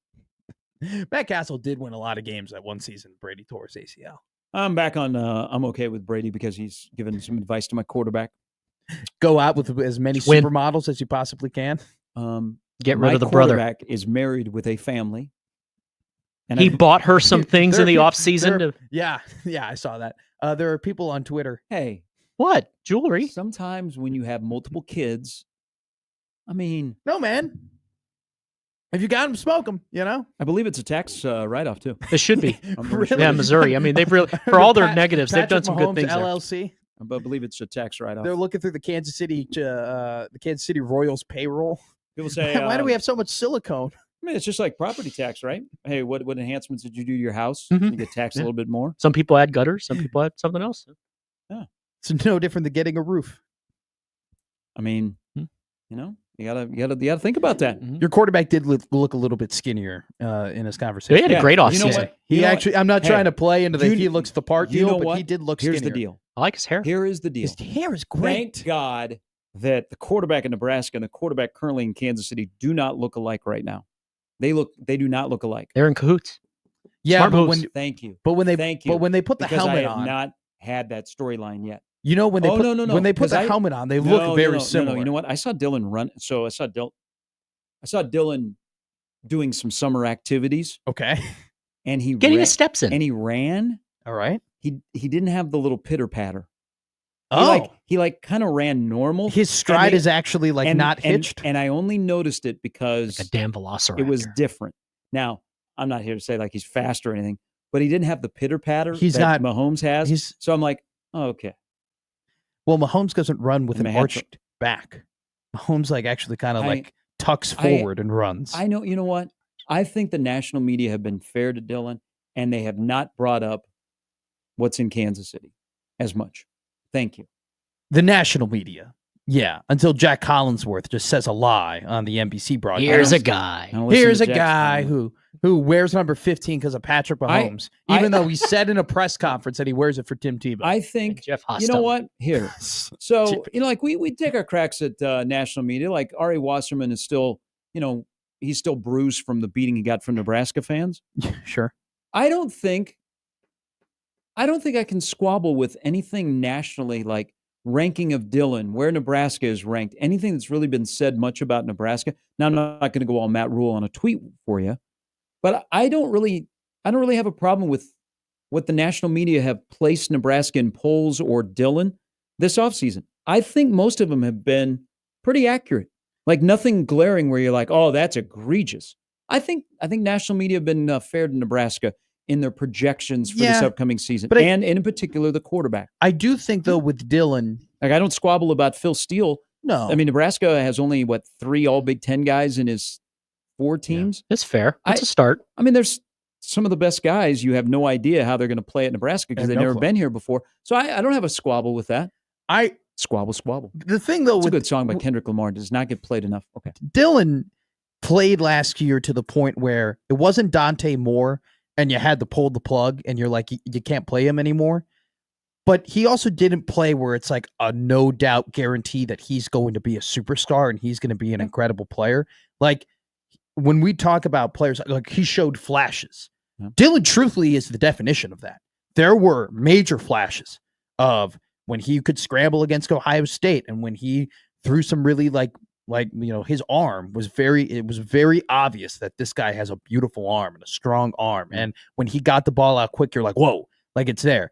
Then there was the inaccuracy on deep throws and, the inability at times to maneuver the pocket.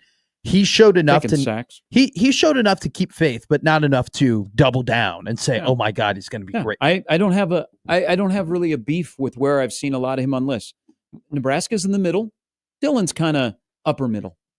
I think A little under the radar, which this is is good. this is what this team, though, I think in a way is built to be. They are currently, they have the talent and an experience of a team that can be an 8-4 upper middle team in the Big Ten Tough. and in just in the nation in general. Yeah. That's what this team is with this schedule, with the talent that they have, with who they're returning, what they've done. They should be upper middle, should be 8-win team. All right. Woulda, shoulda, coulda. What would have been? What it would have been if some coach in the Big Ten back in 2022 would have called out Nebraska's coach for golfing because his recruiting class was 41st in the country. Can you imagine those shows? That's what they get to do every day in the SEC. God bless Lane Kiffin. All right, Jesse Rogers still to come within the hour on 1620 The Zone.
Hey, this thing is so Drake, Ooh, who's just I know taking that L one. after L. Yeah. I got a feeling there's another there's something it's been quiet for a couple of weeks. Oh, something's brewing. I Shout think out something Debbie that is Deb on this song. brewing. I think Kendrick Lamar has the best music that you can like just walk into any building with, like in just terms of like walkout songs or walk-in songs. We Like walk into work. If you just walk in, you got this. You're just kind of bopping, walking in. It's easy songs to walk to. The song that's sampled on here was a banger when I was in preschool.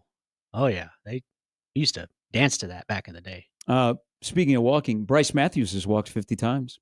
Bryce Matthews is now the number one prospect in the Houston Astros organization. Wow. He's Gonna win in all the World Sugarland. Series. Too Space bad. Cowboys. Yes. So he's up in AAA.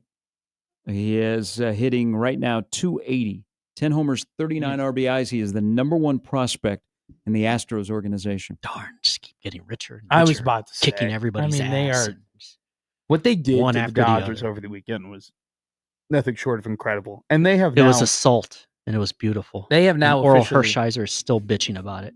they have officially become a franchise, like officially have become a franchise where it Finally. really doesn't matter who is on their team. You kind of just know that they're gonna go and they're gonna win, and they're just gonna be competitive. They're everything And the like, Oilers weren't. No, exactly. And like and that's the other thing too. Like we talk about the Dodgers all the time with all the money that they spent. If you like go back through the history of like the Dodgers and their pipeline and the prospects that they've gotten, they've also consistently been one of the best pipeline franchises in the MLB too. And Houston's same way. They even gift players to other teams to help their season. You know, Kyle Tucker to the Cubs, Bregman to the Red Sox. They're helping. Everybody's feeling good. You know, Springer had a good game last night. It's incredible to me that the Houston Astros can give up a guy like Kyle Tucker, and who very well is going to compete to be the MVP of the NL, and they have no remorse. They are totally fine with it. It's a business. They're looking at Cam Smith and they're like, we probably won this trade at the end of the day, especially if the Cubs don't re-sign him, which, God, they need to re-sign that guy. I think they might. They better. If he has that big of an impact, unless they have somebody better. The thing, Jimmy, is that if not now, and if not with him, then who? Exactly. Like at some point, the Cubs have to cough up a big, like a superstar, megastar type deal. They did it with Dansby, but even that was pulled back a little bit too. Like if you're not going to pay Tucker, then who else are you going to pay? Like who are you saving that money for? Guy in center field. Yeah, but he's not going to be up for another for 5 years. We're saving for 5 years in the future. You're going to cost you some money. It's going to cost. You can pose that question to Jesse Rogers. He'll join us in a moment. Think about the 2021 Nebraska roster.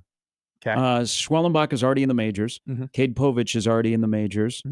Bryce Matthews is going to be there shortly. Max Anderson is still kind of having not a great year. Yeah. That's going to be Kyle Perry is in the majors. He's playing baseball still. He's with the Savannah Bananas. Is Luke Roscombe still playing baseball? I know he's with the Salt Dogs. Yeah. Is that some baseball? Point. Well, it's American Association. They have pitchers and they have hitters and they have bases. It's not the highest quality of baseball. They have uniforms and everything. Family fun entertainment at Haymarket Park this summer with the Lincoln Salt Dogs. I'll never forget when Brian Warner stopped playing for him. I was out. I'll never forget when Taylor Swift night at Salt Dogs Park or for a Salt Dogs game. It was incredible. Did they actually have her? No. What made it incredible? They gave away tickets to the Kansas City show at the Salt Dogs game. And it was like sold out. I have never seen that stadium, even for like Nebraska baseball games, as occupied as it was. And then the next day I was back there again to like take to do video for 10-11, and it was like empty. Just ideas. She sells, man. Even the idea of Taylor Swift sells out stadiums. Yes, it does. She is the most interesting woman in the world. All right, coming up is Jesse Rogers from ESPN. We'll talk some Major League Baseball next.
We welcome on a incredibly special guest from the worldwide leader and also in the home base of Chicago. Mr. Jesse Rogers joins the Gary and Matt Show. Jesse, how you doing, my man?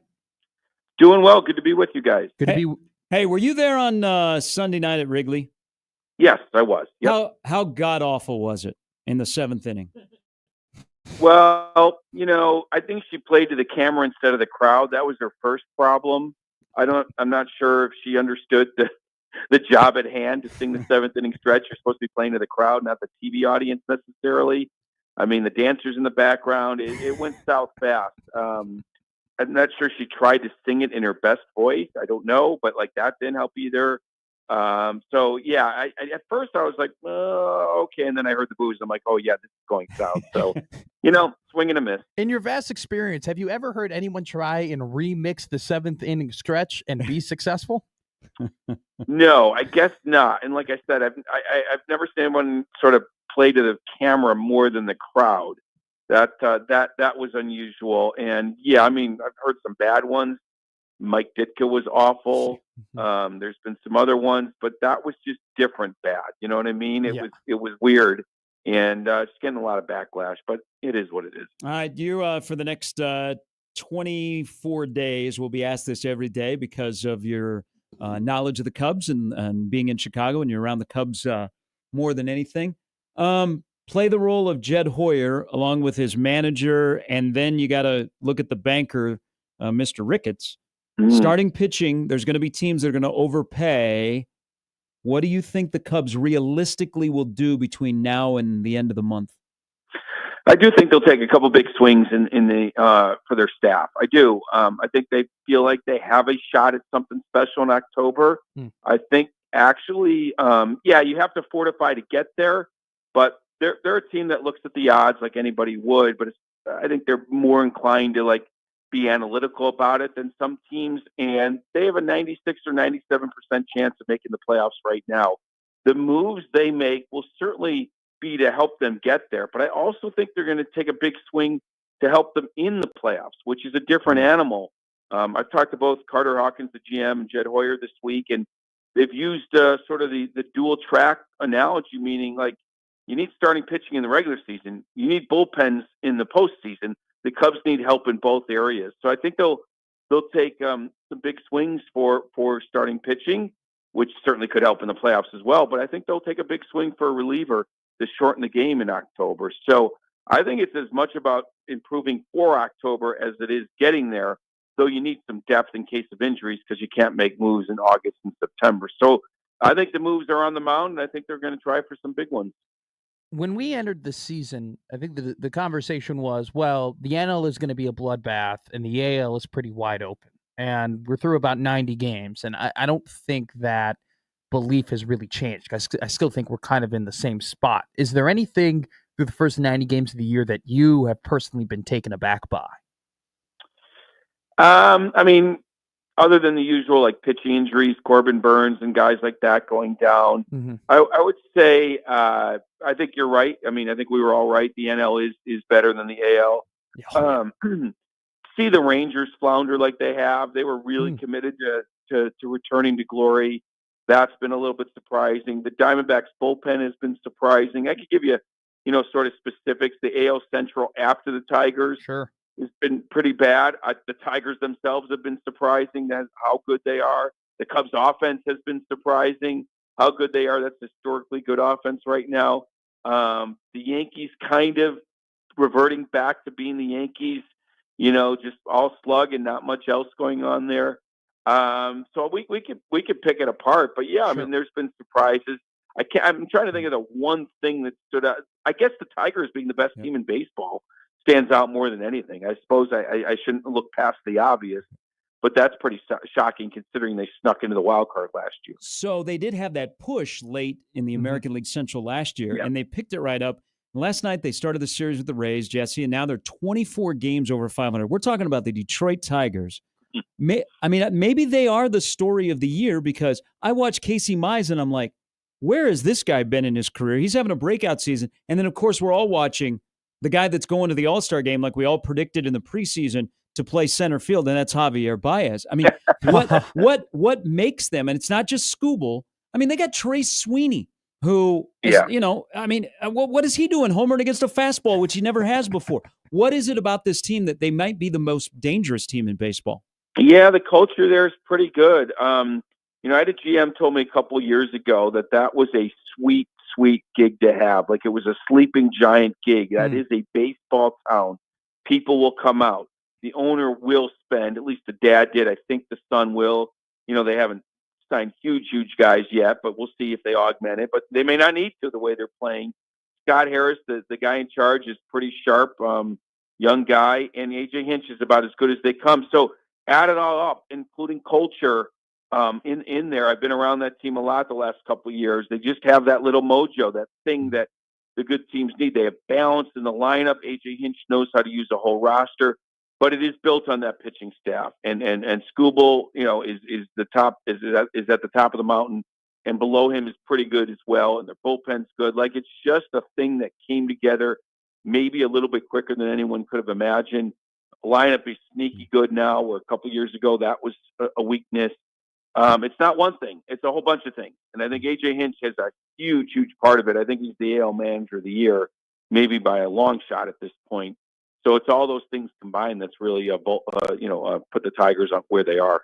The Red Sox right now, they're 47 and 45. They're 6.5 games back of the AL East, or the divisional leader in the Toronto Blue Jays. And, they'll still have an opportunity to potentially make the wild card. But since 2019, since they've won the World Series in 2018, with Alex Cora as their manager, they are only 18 games over 500 in 5 seasons. Do you think there might be a little bit of conversation of, like, I know that Alex Cora is really well liked in Boston, but is this if it doesn't go as well in the second half of the season, could Boston be looking for another option manager? It's hard to say. I haven't loved the vibe from there all season, and that's a team I really like going into the season. Mm-hmm. But obviously the Devers situation has set them back, and now trading him. They do have a young core. So it's up to the front office to decide if Alex Cora is the right guy to sort of lead that group. They do have that going for them. I haven't loved the vibe from him. They're chasing wins instead of the process. Sure. I've heard things like him just kind of like looking at the schedule and being like, well, if we're in it here and we do it, you got to stick to the process. Don't look at the schedule. Don't worry about it. They've underachieved, and then the Devers thing set them back.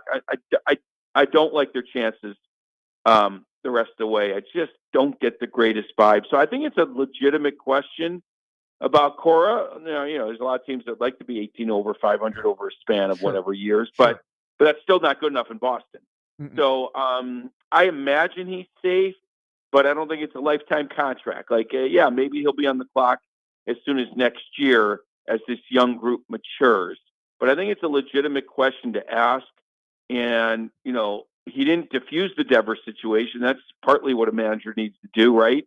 They just kind of wipe their hands of him. And so I don't love that whole vibe. I don't. So I think it's a good question to ask, but I think he's probably okay for the moment. Let's, a couple of weeks ago, we had a great midweek matchup, 42K. We're up in Milwaukee, Mizorowski and Skeens. Skeens goes and pitches on Sunday in Seattle, and they have a big crowd. Whenever he pitches at PNC, they have a big crowd. The next day, they have kind of what the Pirate crowd is. He's not asking for a trade. Pittsburgh's not going to trade him. We know what Skeens does every start, and the Pirates don't do it on the scoreboard. Kind of move us forward a little bit, Jesse, because you've seen some of these before. What does the future look like for Paul Skeens down the road in Pittsburgh or beyond? Well, it's as simple as this. If they don't put a team around him, he's going to walk. And obviously, if they don't pay him, he's going to walk. So it's all on the Pirates to do the right thing and don't waste his career. We've seen other guys pitch there and then walk, from Garrett Cole to Jameson Taillon to, whether it be traded or leave via free agency. So, but at least some of those teams won for a bit until those guys walked. So they need to put a team around him as quickly as possible. I think they're going to try to find some young hitters, major league ready hitters, because that's been the weakness of that team. And look, I have nothing against Andrew McCutchen. When he's basically your best hitter, you've got problems, right, at his age. And he is one of their better hitters. So I think it's as simple as that. Put a team around him as soon as possible, because there's a good chance they're not going to pay him. And I think it'd be a shock to everyone if they signed him up anytime soon. The one chance is put a team around him, and then you make him a big offer, and don't let him walk to free agency where the Yankees or someone else is going to pay him. But I think the path is set right now. The clock is ticking on his career with the Pirates. I know that you're probably talking about it profusely over there in Chicago when you're filling in on 1,000 about Kyle Tucker and whether the team is going to re-sign him or not. I'm not going to ask you one of those questions because I'm sure that you've talked so much about it. But I do want to ask you this: Kyle Tucker is a professional. Kyle Tucker is a professional hitter, and I think that ever since the Cubs moved on from Bryant and Contreras and Rizzo and Schwarber, they were missing some of those, a good amount of those professional big league players. What do you think the impact Kyle Tucker has had in that locker room and being in that lineup and kind of maybe rubbing off good habits onto younger players? Yeah, I mean, it's probably unmeasurable because it's just hard to know, but immense, it's just immense. I think his ability to master that strike zone probably has rubbed off a little bit, but more than that, it's just the impact it has on the players around him in the lineup, I think, is tremendous. I just don't think Seiya Suzuki has the year that he has without Tucker, maybe even PCA as well, and they hit directly behind him. He just takes such a focus from the opposing pitcher. Like you said, professional hitter, professional at bat. Yeah. Probably one of the best hitters I've seen in a Cub uniform, including that 16 team. That at bat against the lefty the other night when they pulled Fetty and brought in the lefty to face him with the bases loaded. I think he got down on the count and he just, boom, singles up the middle. Just a professional bat. More walks than strikeouts, or a 1-to-1 ratio there. All these things. I think it's had a tremendous impact. Yes, in part by guys watching what he does, but I think it's just the focus that opposing pitcher has to energy he has to use facing Tucker, and then the guys that come after him get the benefit of it all. He's just as good as it gets, as simple as that. He's one of the most elite hitters in the league for sure. Isn't it odd? You're Houston, and Houston right back in the mix. That they would get rid of a guy like Tucker. They get Cam Smith and Paredes, and they're like, you know what? We're good as well. We'd like to have Tucker. Yeah, we all would. Sure. But I got to imagine that they're happy with their end of the trade right now, too. Oh, for sure. I mean, Cam Smith, you got him for 6 years at a cheap price. Paredes doesn't cost that much. They're producing. They don't even have Yordan Alvarez back. What a story Houston's been. Now, a lot of it's been on the mound. I mean, what they've done on the mound has been tremendous. That's just a pitching factory down there. But, yeah, how they moved on from Bregman and Tucker, that could take a year to figure out, but it took them a month or two, and they've settled in pretty nice. Cam Smith had a moment where he struggled, but he's come on strong. Tremendous story out of the Astros. Joe Espada will be right there with A.J. Hinch for Manager of the Year if it ended today. So pretty darn good storyline for sure. I mean, I was joking on the radio yesterday. I think Jed Hoyer and Dana Brown might be in the running against each other for Executives of the Year, and because the trade they make really helped both teams for the now and for the future. It's kind of funny how you get a win-win there, and it's propelled both teams. Pretty cool. That is true. Jesse, as always, we appreciate your time. Thank you. You got it. Be well. That's Jesse Rogers from ESPN and Matt's old station, ESPN 1000. I know how much Jesse has been talking about Kyle Tucker and whether or not the team is going to extend him. And I know that he's getting absolutely sick and tired of people. I guarantee you, Jesse probably gets asked on the street. If someone recognizes him and they know him on the street, he probably gets asked on the street, hey, do you think the Cubs are going to re-sign Kyle Tucker? But I don't know. Cam Smith is like that problem that you just kind of keep kicking the can down the road. Like, I refuse to think about him. I refuse to think about him potentially being on the Cubs and having that control because I don't want to. The Cubs are 18 games over 500. I want to be happy. You should be happy. I don't know why people go, well, I don't know if I'm all in. How can you not be all in? Yeah, as a fan, how are you not all in? I'm also all in. We are finally getting the Milwaukee Craig Council. I know managers in baseball don't get a lot of love because they think that everybody controls your lineup card and decision-making is all analytics. But what he's been able to do to navigate They got the right mix of people in that clubhouse. And I agree with Jesse, and I think I told you this. Seiya Suzuki has benefited greatly from Kyle Tucker.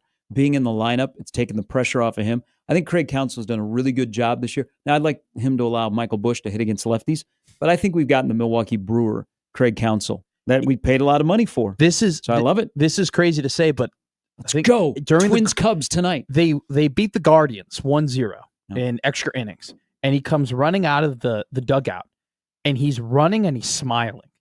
And that meant a lot to me. Because I feel like last year he looked miserable, like he didn't want to be there, like he wasn't not winning in Chicago. No, fan base. 1,000,000%. But even from like the get go, it's like he wasn't going out. Like when there were bad balls and strikes, he wasn't arguing. It's like he didn't want to get thrown out. The energy was low. He kind of was mismanaging the bullpen because, to be fair, he didn't have as many pieces then as he does now. But when he ran out of that the dugout with a big old smile on his face, and he's like kind of in the pile with his players, I'm like, okay.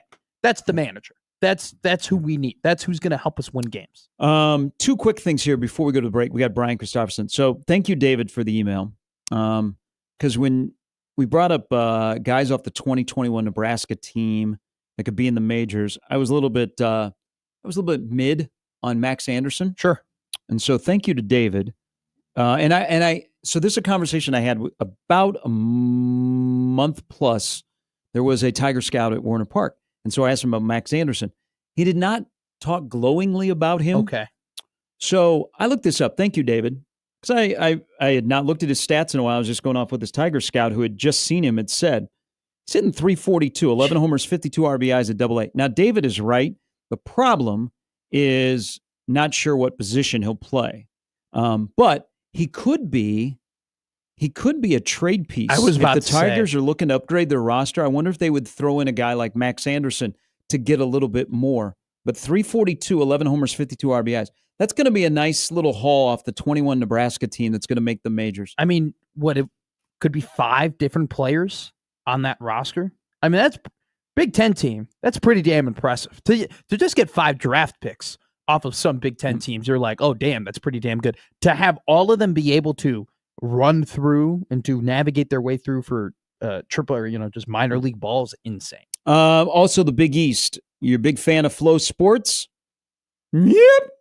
The Big East and ESPN are reuniting. 6-year deal that'll give added content across 22 sports to the network's direct-to-consumer platform. It will be ESPN Plus.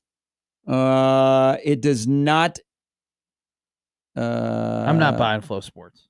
It does not. You shouldn't. It does not They don't pay enough. include men's basketball. Well, no. There 25 non-conference men's basketball games will be streamed on ESPN Plus from the Big East. All DePaul. The Sports Business Journal has Dan Hurley waving a net as their picture. So I hope that they're broadcasting basketball if that's their headline. All right, Brian Christopherson will join us next on 1620 The Zone.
Before we bring in Brian Christopherson from Husker 24/7, there is big news coming out of Werner Park at the top of the hour.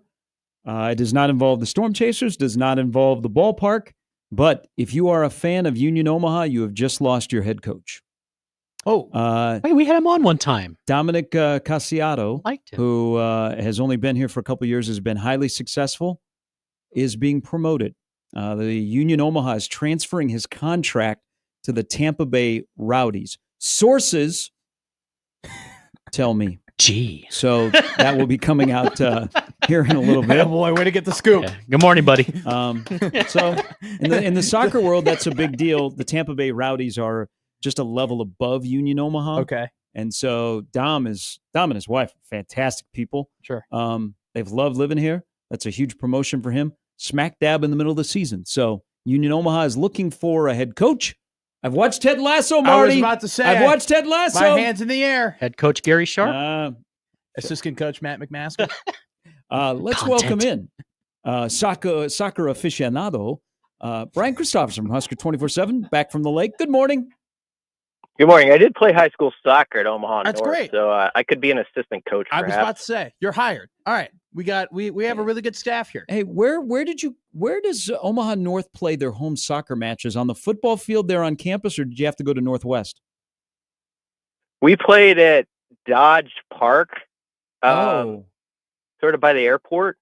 I think Okay. that's where we were. ooh, that's a rough pitch. There you got it. It's a pitch. You're getting better. You're ready for it. We didn't have like George Toma putting down the turf for us. That's for sure. Well, this is a kind of a Uncle Rico moment, but we did make the semifinals my senior year of state. Lost to Bellevue West 1-0, and I still think about it sometimes. Do you have any highlights on your phone? No highlights. Okay. No shame. If there's any kids on the 99 Omaha West Side team listening, we dinged them pretty good. They were like top 10 in the country. We were like a 500 team at state, and we beat them in overtime. I would say you'd have to get like Stu Pospisil or someone on there. I think I'm biased, but I think it was one of the great upsets, and I've covered some high school stuff in the state, like that we knocked them off. And so that there should be some retrospective pieces on that, I think, coming at some point. Hey, let's and by the way, welcome back from vacation. Nice serenity that you had. Let's dive right into the quarterback. I said this earlier to Matt, because the preseason magazines are out, a lot of polls are out, a lot of lists. I've seen more quarterback lists than ever, and there's tier A and there's tier B. But I don't really have a problem with where the national media have slotted Nebraska in projecting 2025. Or what about the quarterback? Do you think that everybody has been fair off of last year's Dylan's performance to what they think he'll be this year when they compare him to fellow Big Ten quarterbacks?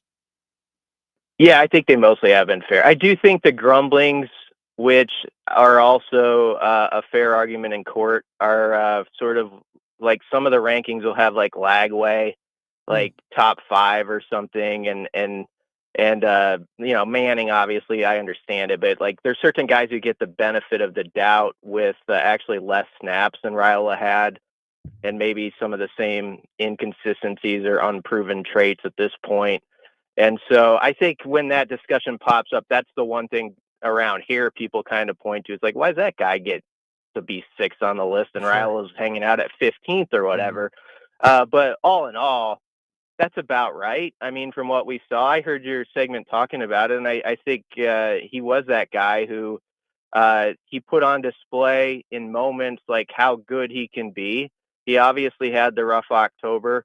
We've kind of talked ourselves through this for 7 months, but I think the hope, and you even hear it in Matt Rule's quotes, is that October was sort of his pothole, his dip that you have as a young player. And maybe, we talk about sometimes the sophomore slump with certain guys where they had a great first year and then it goes down a notch. Maybe that was a sophomore slump since he played so many snaps. He already went through it in October. That's kind of the hope I think the most optimistic Husker fan has. But it's fine for him to be where he is on most of the sheets in the summer on the list. And honestly, I think it's okay. I've said this before, like Nebraska isn't getting overly hyped outside of our bubble or even inside our bubble, I don't think. And that's not the worst thing. We were talking about the most important games of the season for Nebraska. And my two most important games is the Cincinnati game to kick off the year and the Iowa game to end the year. Brian, if I had to give you one option, you can only pick Nebraska to win one of those games, their season opener or the season finale. What would you pick? Oh boy. Because either one of them hurts a lot to lose. Yeah. That's a tough one. I would say, I would say the Iowa game. Okay. I do think you want to win it. I think it would mean a lot for the Huskers to start to not only get over that hump for themselves, but I feel like there's two programs in particular that Nebraska's struggles have aided, and that would be Iowa and Minnesota. If you look at the last 5 to 10 years, those programs have come into that game needing that win for their own right to kind of boost their season, boost their bowl opportunity, how the head coach is viewed in that town, and they've gotten it most times. Minnesota's won 5 in a row against Nebraska. Mm-hmm. And so I think nobody's boosted, for instance, PJ Fleck's stock in Minnesota more than Nebraska football and how they've performed against them. If you go look at those moments where Minnesota was situated in their season and what they got done. And I think, honestly, Iowa's been solid, but some of these 9-3, 10-2 type years have come about because they've pulled out a walk-off win against Nebraska. Then they go play well in the bowl game. And so I guess my answer as I wind through it is Iowa, because I think it's so big to win that conference game and what it means in the standings. I think we're in that point where with the playoff, we think conference football matters more to what they're looking at. And so I'd say it for that reason. I'd say it because I think it's a rival. I know some people get their feathers ruffled when you say that, but it hurts people when you lose Iowa. So that's my pick, but it's a good question because you've seen it around here, guys. When you lose that week 0, week 1 game, there's just a gray cloud immediately, and it is very tough to come back from it. So I understand the premise of it. That would be a tough loss right off the bat. Hey, so I'm going to go back to something we were talking about preseason rankings and what people think about Dylan. And, it's been less hype, been kind of low key. So I'm going to go against that when I ask you about a particular player, because a stat that stands out to me last year, with the odd combination of wide receivers that Nebraska had, they were 0-4 when Dylan was below 6 yards per attempt. Mm-hmm. They add 2 key elements, one guy in Hunter and then Dane Key. Why does it seem, and maybe this is just me, and if my observation is off, please tell me, because I know you've written plenty about him and the list that you guys are going through now and he's on there. But why does it seem like we're not building up the importance of Dane Key enough of what the element that he brings to help Dylan that he didn't have last year? Yeah, that might be fair. I mean, I think most people, maybe it's because of all the portal guys, I think, honestly, he's the one people are feel the most sturdy about. Mm-hmm. And so that when you kind of feel that way about someone, sometimes you kind of put them over the side. You're like, well, that's good. But what about over here? Is that going to come along as we hope? And that's sort of what we talk ourselves through, for a bunch of months. And so that's my best guess at why, if that's the reasoning why it feels like he's not talked about as much. But certainly when you talk about the ads from December, and it's also why I connected as a supplement to this recruiting class that's ongoing in 26. I mean, there's so many guys, we're doing our most indispensable list.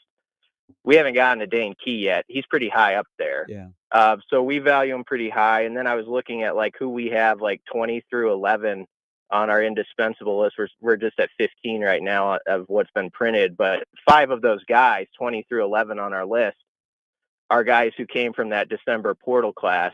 And there's going to be more in the top 10 with Key, one of the leaders there. So if people are underappreciating how big of an asset he is, I think it won't take much time for him to show why they should be fired up because, and I say that with some confidence because of all the additions. He's the guy who has the resume where it's okay, there's 600, 700 yards, consistently through 2 or 3 years in the SEC against NFL level cornerbacks, you just have a feeling he's going to get his. And really, I think the biggest thing I hope is that he helps in that red zone. I'm writing a story right now. Nebraska was like 100. They're about 100th in like red zone touchdown percentage, if I'm looking at my numbers right. So that they've got to finish drives better, and you got to have guys like Key and Hunter go make plays, and obviously Dylan's got to put it where they can get it. I don't know how much you play video games, if you play video games at all. But a lot of people were very surprised when they saw Marquise Watson-Trent was one of the highest rated players on Nebraska's team on the EA video game.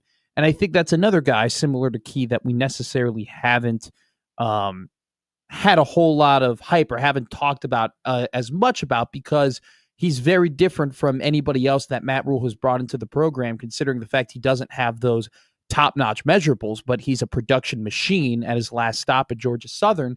Your outlook on him, do you think that he could end up being one of the best, or maybe the best player on this defense this season? Yeah, I mean, just going off the spring comments, if you listen closely to like Vincent Shavers talk about how pre-snap Watson-Trent, because he's played so much football, is so good at this is what's coming, dudes. I can see sort of how they're setting up what is ahead, and getting guys lined up correctly. I think his experience is going to be huge. And beyond that, he's got a couple factors that are working for him. I think he's got a little bit of a chip on his shoulder. I say that in a good way, because there's that thought like, well, is he undersized to play in the Big Ten? Can he actually do, sort of what he did at Georgia Southern, where we're not saying go get 120 tackles, but can you be that kind of like consistent machine that you were at a different level playing in the Big Ten week in and week out? He's got that going for him, that I think he's hungry for that. And then I think you always hear Rule use that word gratitude with players and how big a deal that is.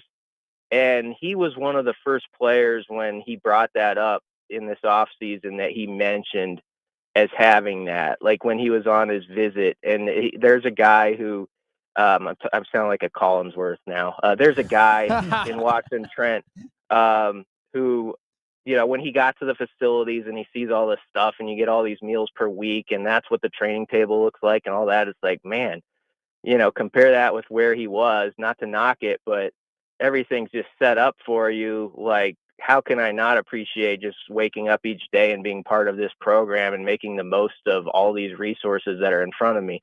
So I think when you combine that with a guy who seems to know a lot of football and has the production level, he's a good bet. Like, much like Dane Key, he would be the two, you'd say have the most established, where you'd say, well, the proof's kind of out there. Yeah. It's just a matter of doing it in a new uniform.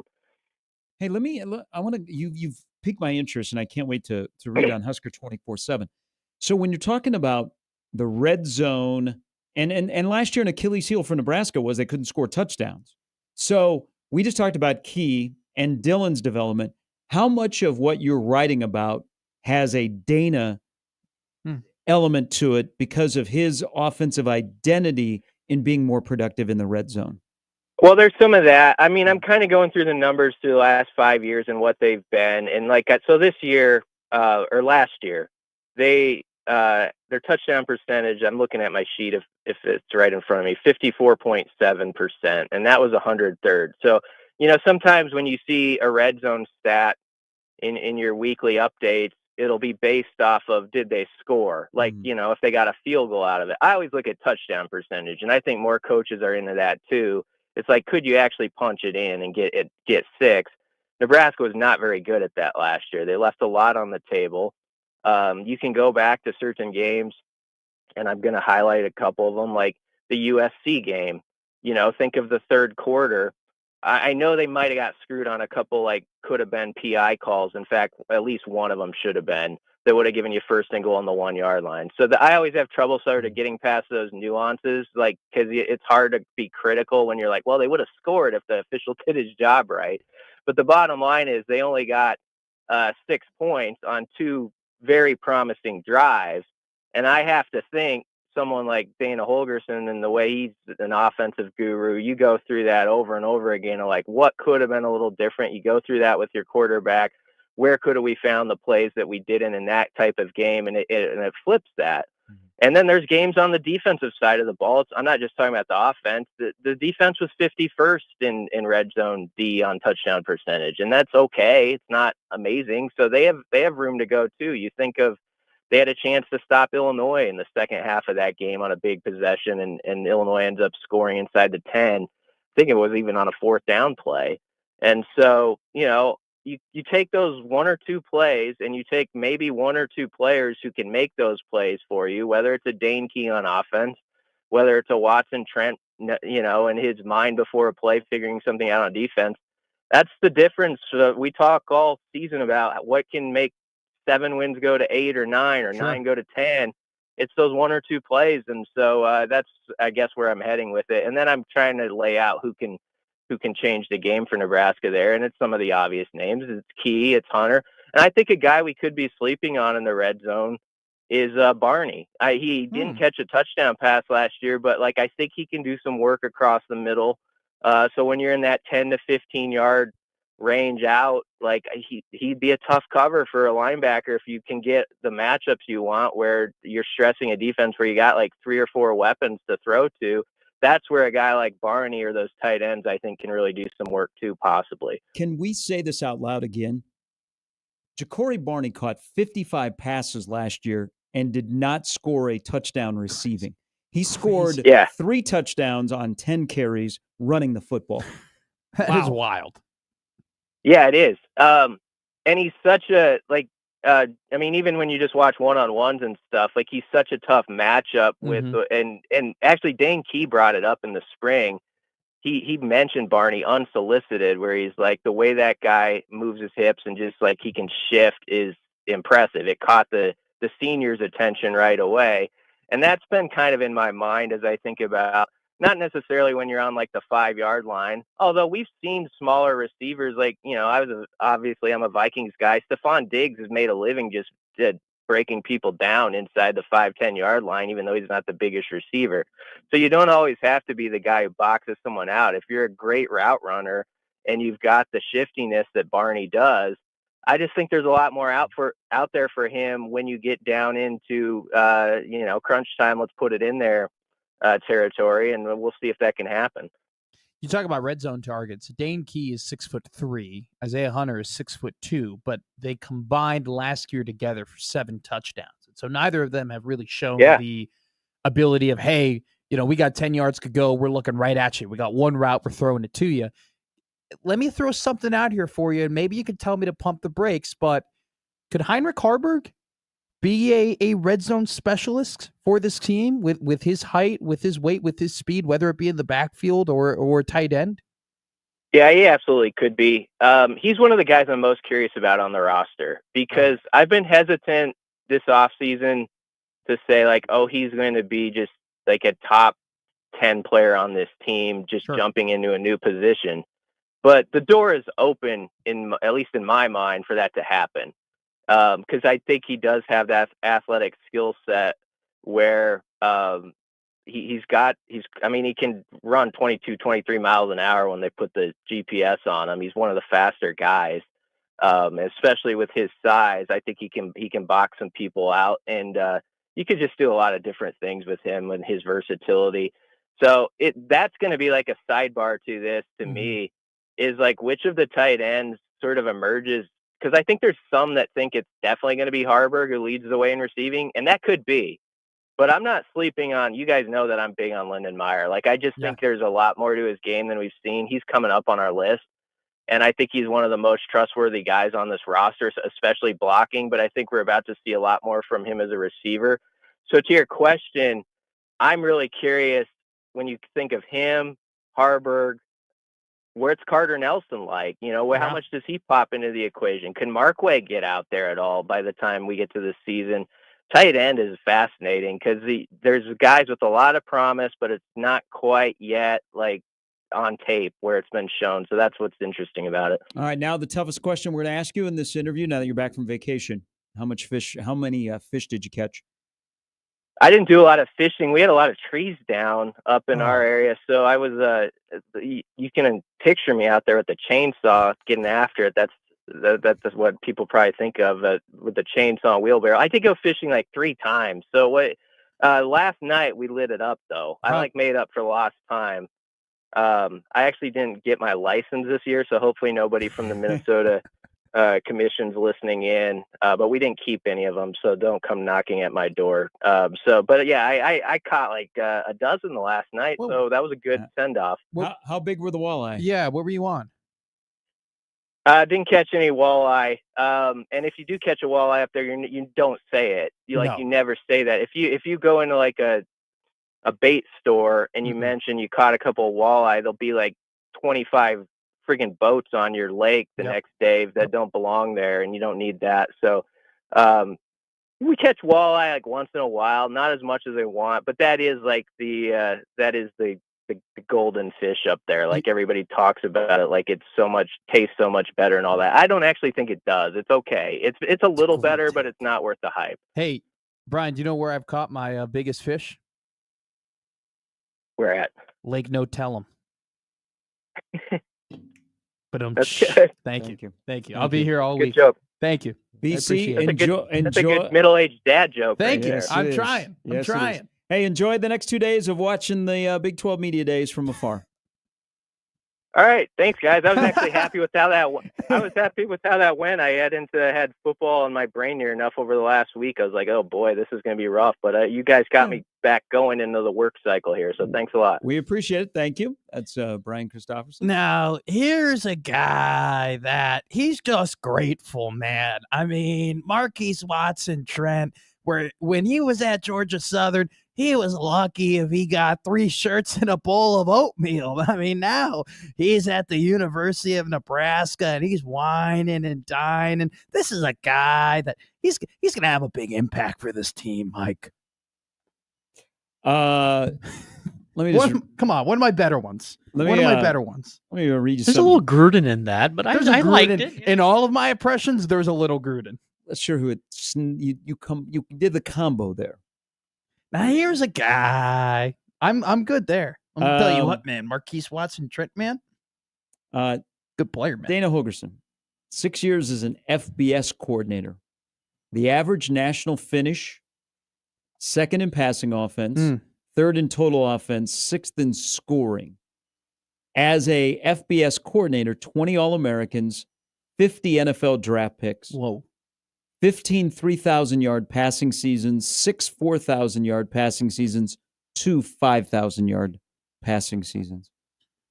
I think that definitely a different era of when he was doing some of that stuff and a different style of play. And so I don't think, and I know you know this, like those shouldn't be the baseline numbers, right? Considering where he was then in West Virginia and where he is now. But I don't think there is any reason why Nebraska can't be a top 6, top 5 offense in the Big Ten.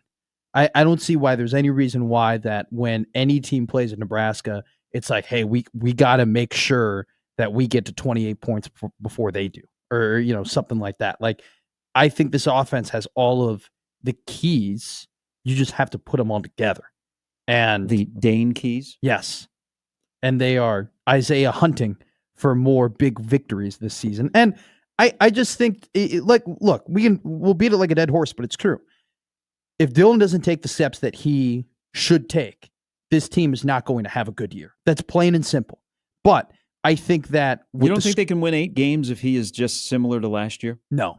They don't have a better offensive line that could overcome some of those things? But similar numbers, but a different type of passing game where it's a lot of dink and dunk? No, I don't think you can win 8 games this season with 13 touchdowns. I wasn't trying to lead you anything. No. It's a good question because they have upgraded everywhere else. They are better at wide receiver. They are better at offensive line, right? Maybe they do win one more game last season with the roster that they have this season, right? But I think the defense is going to be worse. And so if the defense is going to be worse and the offense is just a little bit better, like I don't think Nebraska will not win 8 games if Dylan throws 13 touchdowns and 10 interceptions. That's not going to be 24 and 7. That's all I'm asking this year. You throw less than 7 interceptions, you throw more than 24 touchdowns. I want yards. Then I might pay attention to September and October. Season begins November 1, USC. I mean, it doesn't. It begins in August, okay? And what you do before the last 4 games of the season very much matters for a lot of different reasons, including playoff hopes. But I understand what you're saying. I mean, even if you have 4 wins going into November, you win the next 4. That's 8, if they right? Have exceeded expectations? If they have 4 wins going into November, they might lose every game in November. They have 4 losses. That means you lost to one of Maryland or they're going to have at least 5. That's what Matt Rule does. He wins 5 before November. I think 6-2 is realistic. A little bit later, Andy Kendi will join us before we turn it over to the Connor Happer Storm Chasers show. Today, they're out at Werner Park for the Mud Hens and the Storm Chasers. Dick Mountain is on the mound for the Storm Chasers. My guy. He struggled a little bit. He's the guy that he's the only minor league player in Omaha that has a restraining order. He does not have a restraining order against against me. He does not. We were friends. We had a great time. I think you're getting the communication is a little bit different. He gave me his number. I don't think he would have given me his number. If yeah, we've all said that line before. Yeah. All right, we're back after this on 1620 The Zone.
Do we believe what Matt Campbell just said at Big 12 Media Days? Already 12-0? It's not even 9:30 yet.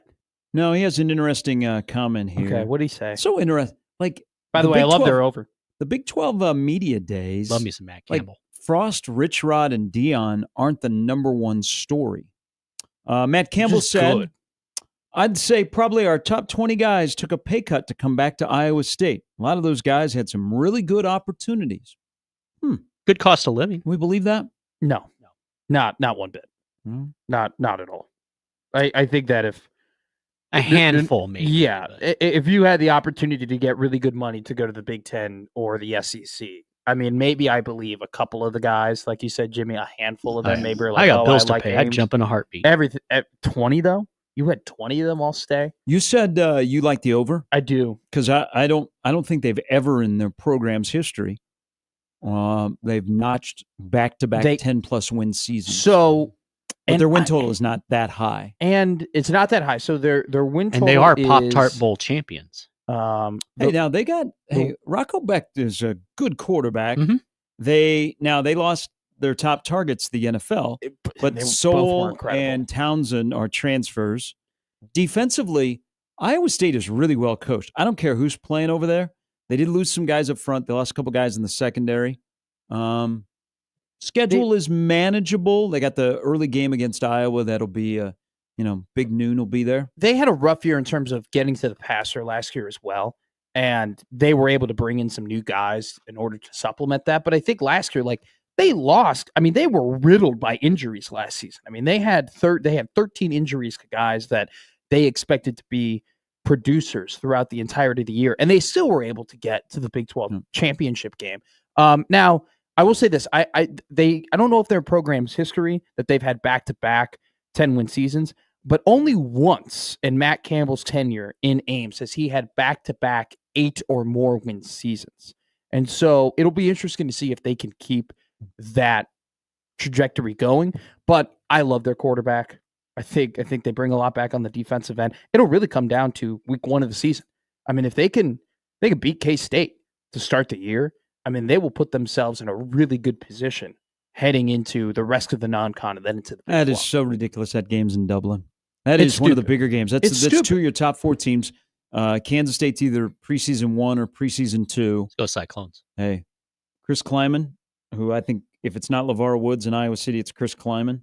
He is damn good. Good man, too. That's like if You have Avery Johnson paired with Dylan Edwards. That's going to be there. So K-State could be a playoff team, man. I like their over too. So I have them over at 8.5. Like you said, I mean, Avery Johnson, I think a lot of people were very hyped up about him because they had to move on from Will Howard to get to him. And he was a very highly touted prospect, and he didn't play all that great to begin the year. But as the season went on, he got better. And I think when you have that one more year of development, what are we looking at? Beautiful day. Well, we have some interesting people that are walking in our parking lot. Thank God that guy has got some clothes on today. We were not wearing much yesterday. I thought Connor and Josh were at the storm. We're making an improvement. Sorry. I like K-State. I like K-State a lot. I don't like Colorado. I'm hammering. Most of Nebraska don't. I'm That's hammering true. the under. That's on true. Colorado. Dion is not Dion without the kids. Really, they don't like Well, K-State. Like what's the appeal of Colorado football from the outside right now? There's no Shadur, there's no Travis. You're kind of retooling. You might have an All-American at offensive tackle. You got to figure out your quarterback. But Dion, the buzz for Dion, there's no Travis, there's no Shadur. Why should I watch Colorado? What players are there that are going to get me excited to watch Colorado football if I'm a complete outsider? This is from an anonymous opposing Big 12 assistant coach on the Buffaloes. It's still a circus. That's not an insult to Dion, but it is. Okay? He's right. The turmoil and all the transfer portal prospects and a bunch of guys leaving and a bunch of guys coming in, it works when you have 2 of the top 10 college football players in the country. Yeah, he should have taken my advice, and you know what? He should have left when they left. What is there to prove now at Colorado? I think first time ever he has not coached his kids, by the way. Exactly. That's to prove. Like that's to prove. What there is left to He doesn't prove have at anything to prove. Colorado. He doesn't have to prove. His legacy is set. I think he got to coach his kids at a Power 4 school, and one was taken early, won the Heisman. The other is probably going to start a couple of games for Cleveland this year. I totally think there's a lot left to prove for Deion just because of this exact conversation about why is Colorado interesting without Travis Hunter and and Shedeur Sanders?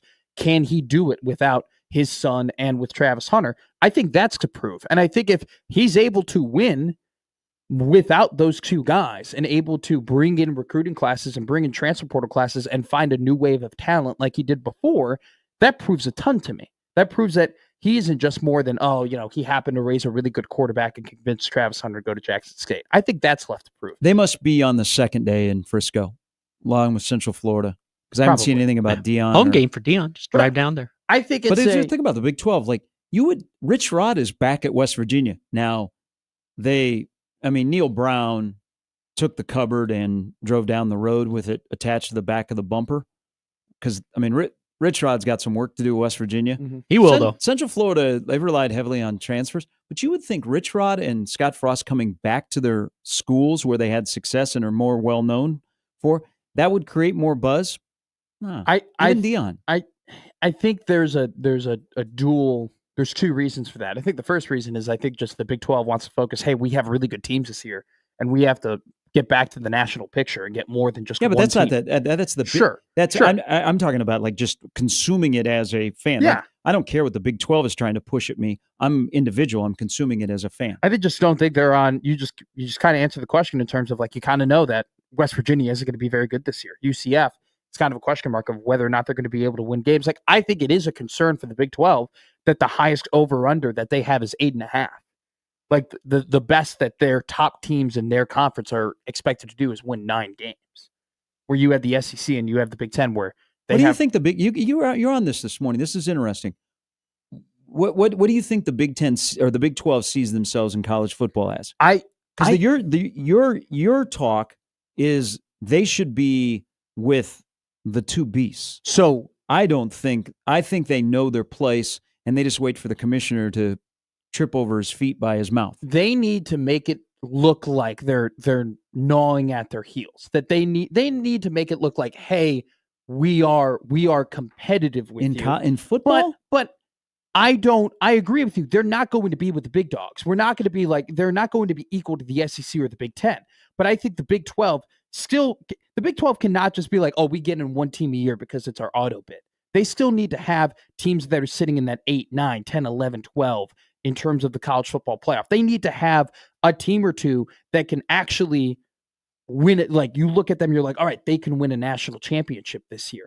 I think the Big 12 looks at themselves as we're not going to get to the top, but we need to be in the circle. We need to be in some sort of radius. I think that gap continues to grow.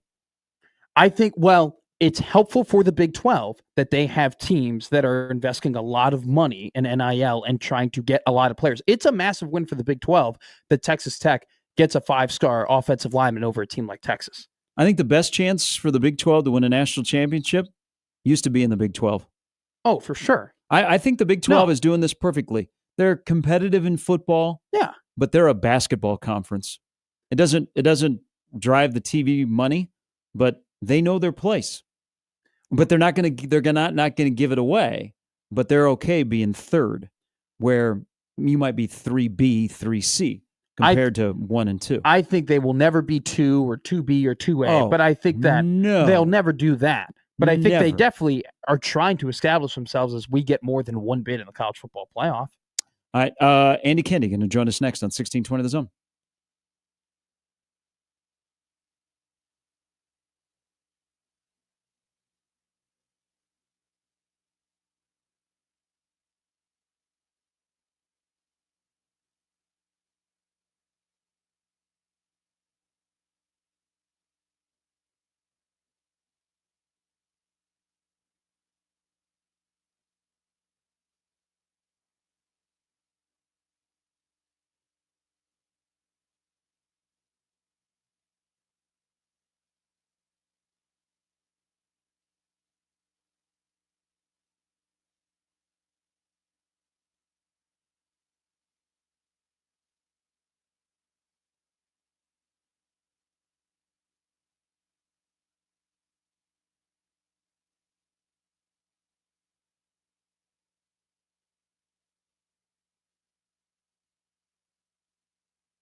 All right, let's welcome our next guest who has taken the last 2+ weeks off after the College World Series, wore him out. He now makes his triumphant return to media in Omaha. It is Andy Kendi from KTV. Good morning, Andy. Uh-oh. Andy not there? Hello, Andy. Andy? I heard him. Yeah, I heard him too. Looked like he hung up. I thought he burped. He didn't like burped? It sounded like a burp. I will remedy the situation. There was a bit of a burp there. Like I think he went from speakerphone the Bluetooth. speakerphone to picking it up, and that's what it sounded like. So we will call him back. Sounded like a little belch, like a baby burp. So we'll ask him when we get him back here. We'll ask him, did he burp? Did you burp? You ever have a you can ask him now. I will. All right. He is back with us now after that great introduction. Good morning. Good morning, boys. Good morning. I'm coming off perhaps one of the very few flawless, shows without a mistake last night at 10. Sometimes in the summer and spring, I know weather takes over. I know. And we get stepped. So we didn't even make the air last night at 10. Whoa. How about that? So no mistakes last night. You didn't get a 30-second show? You didn't get like hey, Matt Rule's at a Savannah Bananas game. That was Ramby See time. you later. It's Ramby time. Ramby had his sleeves up. Wasn't all the way. It was like mid forearm. Yeah. But when the winds are howling at 60 miles an hour, boys, there wasn't not even time for news. Oh, I know. I mean, the news is weather. So hey. That was quite a spectacle last night. We've had trees down and all that stuff. Hopefully everybody's all right this morning. But so everybody who was waiting for the Underwood baseball feature that Matt Sapilli put together, there's a kid actually who's going to Iowa on that team. Yeah, and that's going to air tonight. So, it's an interesting deal because summer, as you guys know, this is dog days a little bit. It's that pocket of time. After the 4th, you flip the calendar, you're looking forward to football, and yet there's still a little bit of time. And so, the state of Iowa, people forget that the state of Iowa, they have softball and baseball. They play their seasons in the summer. So they're mid-swing here. The state tournaments are running up over there. So Garrett has been committed to Iowa for, I believe, like 2.5 years to play baseball for Rick Heller. Yeah. Good. He's a good player. Yeah, That's and a really Underwood, good team. give props to Underwood. That athletic, they got some athletes over there, whether it's football hoops or baseball, they are always in contention, and he's something special too. And I was asking Matt if he's either a pitcher or a shortstop, and I guess he'll probably play shortstop at Iowa, but you never know. He may be playing, with an arm like that, you can't overlook an arm like that. Yeah, he's got a sweet swing. Garrett Lewitt is who we're talking about, so that feature will be on tonight. Andy, we're 51 days away from football season. Okay, and I'm at so close, so far away. You're going to be in Vegas in 2 weeks. What was that for? That's right. That's a good point. Good point, boys. I'm still prepping. I'm trying to take it easy these 2 weeks leading up to it. But we're all kind of at the point where we find ourselves thinking about football and maybe getting concerned about things, and then have to remind ourselves, hey, it's far away. I can't be getting upset right now. But in your thought capacity of Husker football, do you think there's like a point or a player or just an aspect of the team this season that you just keep coming back to, that you keep thinking about? Well, for me, it's defensive line. That's where I gravitate. I gravitate up front, for both lines, actually. I want to see where this offensive line is coming together, and I want to see what the pieces are that's going to replace the big boys up front on defense. I just think in this day and age, in this league, you got to dominate the line of scrimmage, and that's something where Nebraska has struggled at times in recent years. And when they have been good, when they have looked like Nebraska football should look like, quote unquote, it's where they won the line of scrimmage, whether that be in the Pinstripe Bowl or state any win that you recall that in the last couple of years. When they win the line of scrimmage, they're going to win the game, and I think that's where my head goes to when you think realistically about these games. Can they win the line of scrimmage against Michigan? Can they win the line of scrimmage against Minnesota, Michigan State? Those teams. Can they match up against Iowa? I think if you can do that, I think this season has a chance to be a step in the right direction and really possibly something special. With that said, let's go a little bit off-season chatter. So Scott Docterman's mentions yesterday were an absolute dumpster fire because he had the inevitable task to pick the top 100 college football rivalries. And so he had to stiff-arm people that were like, you know what, the holy war in Utah is greater than Nebraska-Oklahoma. And you've gone through, like both you and I, we arrived post the greatness of the Oklahoma rivalry. But you were here for some of it. You were here for some of Colorado. You're familiar with Minnesota, Wisconsin. They're all on the list. So looking at it and reading Scott's mentions and his comebacks, people are very passionate about their rivalries. But do rivalries ever die? Like once you're on the list, are you always on the list, or does a rivalry ever die? Well, that's a great question. I would think that I don't know if they ever die, but I do think there's a level of intensity. Like, just from a scheduling standpoint, when Colorado is off the schedule against Nebraska, it doesn't die per se, because if they played in a bowl game, it would be, one of the most anticipated bowl games in history. I don't care if they're playing in Detroit, that's a good question, because there's different levels of intensity from year to year, but there does need to be some give and take, and some the thing that I've struggled with rivalries is when a team just dominates another.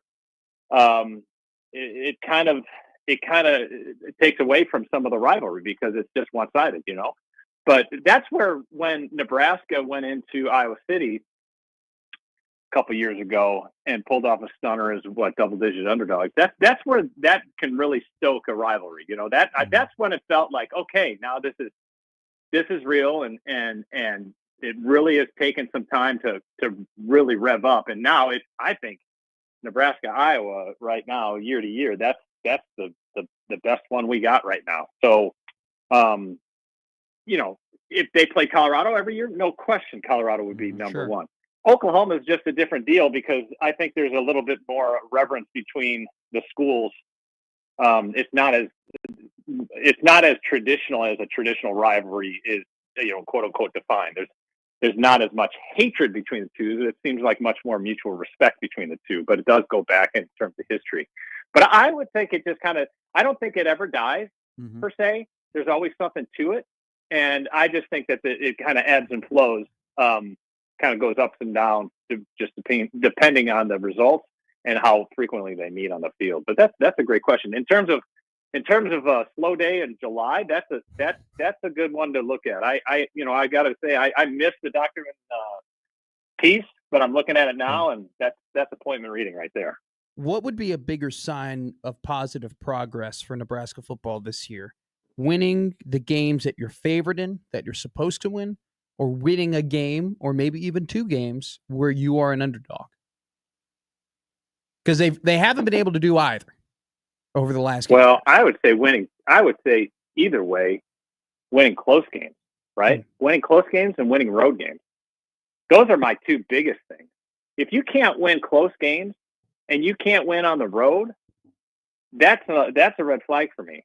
And whether that's winning at Maryland, you're supposed to beat Maryland, but it's still on the road. You can, with Nebraska as of late, their track record hasn't been they have not been a good road team yet. But I do think you need a sprinkle of both to show progress, right? You need to win the games that you're supposed to win, but you're going to have to pull off an upset or two. I appreciated Sam's column this morning about if Nebraska were to beat Michigan, would you even consider it an upset, given it's a home game and whatnot? Yes. But Michigan is already a 3.5-point favorite, and that's in addition to the 3-point push that Nebraska usually gets. So, basically Michigan's coming in, according to Vegas, a touchdown better than Nebraska. I do think if Nebraska beats Michigan this season in September, that's an upset in my book. And that's the game for me, other than, obviously Cincinnati, the opener, but the Michigan game, that shows me progress. in that. If they can, you can point to it on this very field. 2 years ago, they had their half handed to them. And granted, you can talk about the Connor Stallions thing and so on, but the bottom line is they got drilled that day. Yeah. Now show me what happens 2 years later, and then you can tell me, yes, there's tangible progress there. And I think that's why that game's so important. And it would be a bye week afterwards. We'd have all that time before Michigan State to talk about 4-0 Nebraska. Think about it. We're back, baby. It would be great. It would be awesome. Absolutely. There is a little bit of news. Scott Satterfield at the Big 12 Media Days. He says, this is our best team since I've been here top to bottom. Nice. Take that, Nebraska. Yeah. Isn't it funny that that it's already kicked off, right? The talking season has begun. Today's the day. Yeah. We've got Iowa State and isn't Scott Frost talking today too? Or has he talked already? I don't know. I've not seen anything from Central Florida or like West Virginia or Colorado. So they may be tomorrow. It's a 2-day deal. No, I'm almost positive. I think I they checked all... the schedule. I think Iowa State and Central Florida, they both are today. And I think Colorado's tomorrow, if I'm not mistaken. But I will say, though, fellas, this opener is not a gimme, and I do think that Cincinnati is well equipped to give Nebraska everything they can handle. And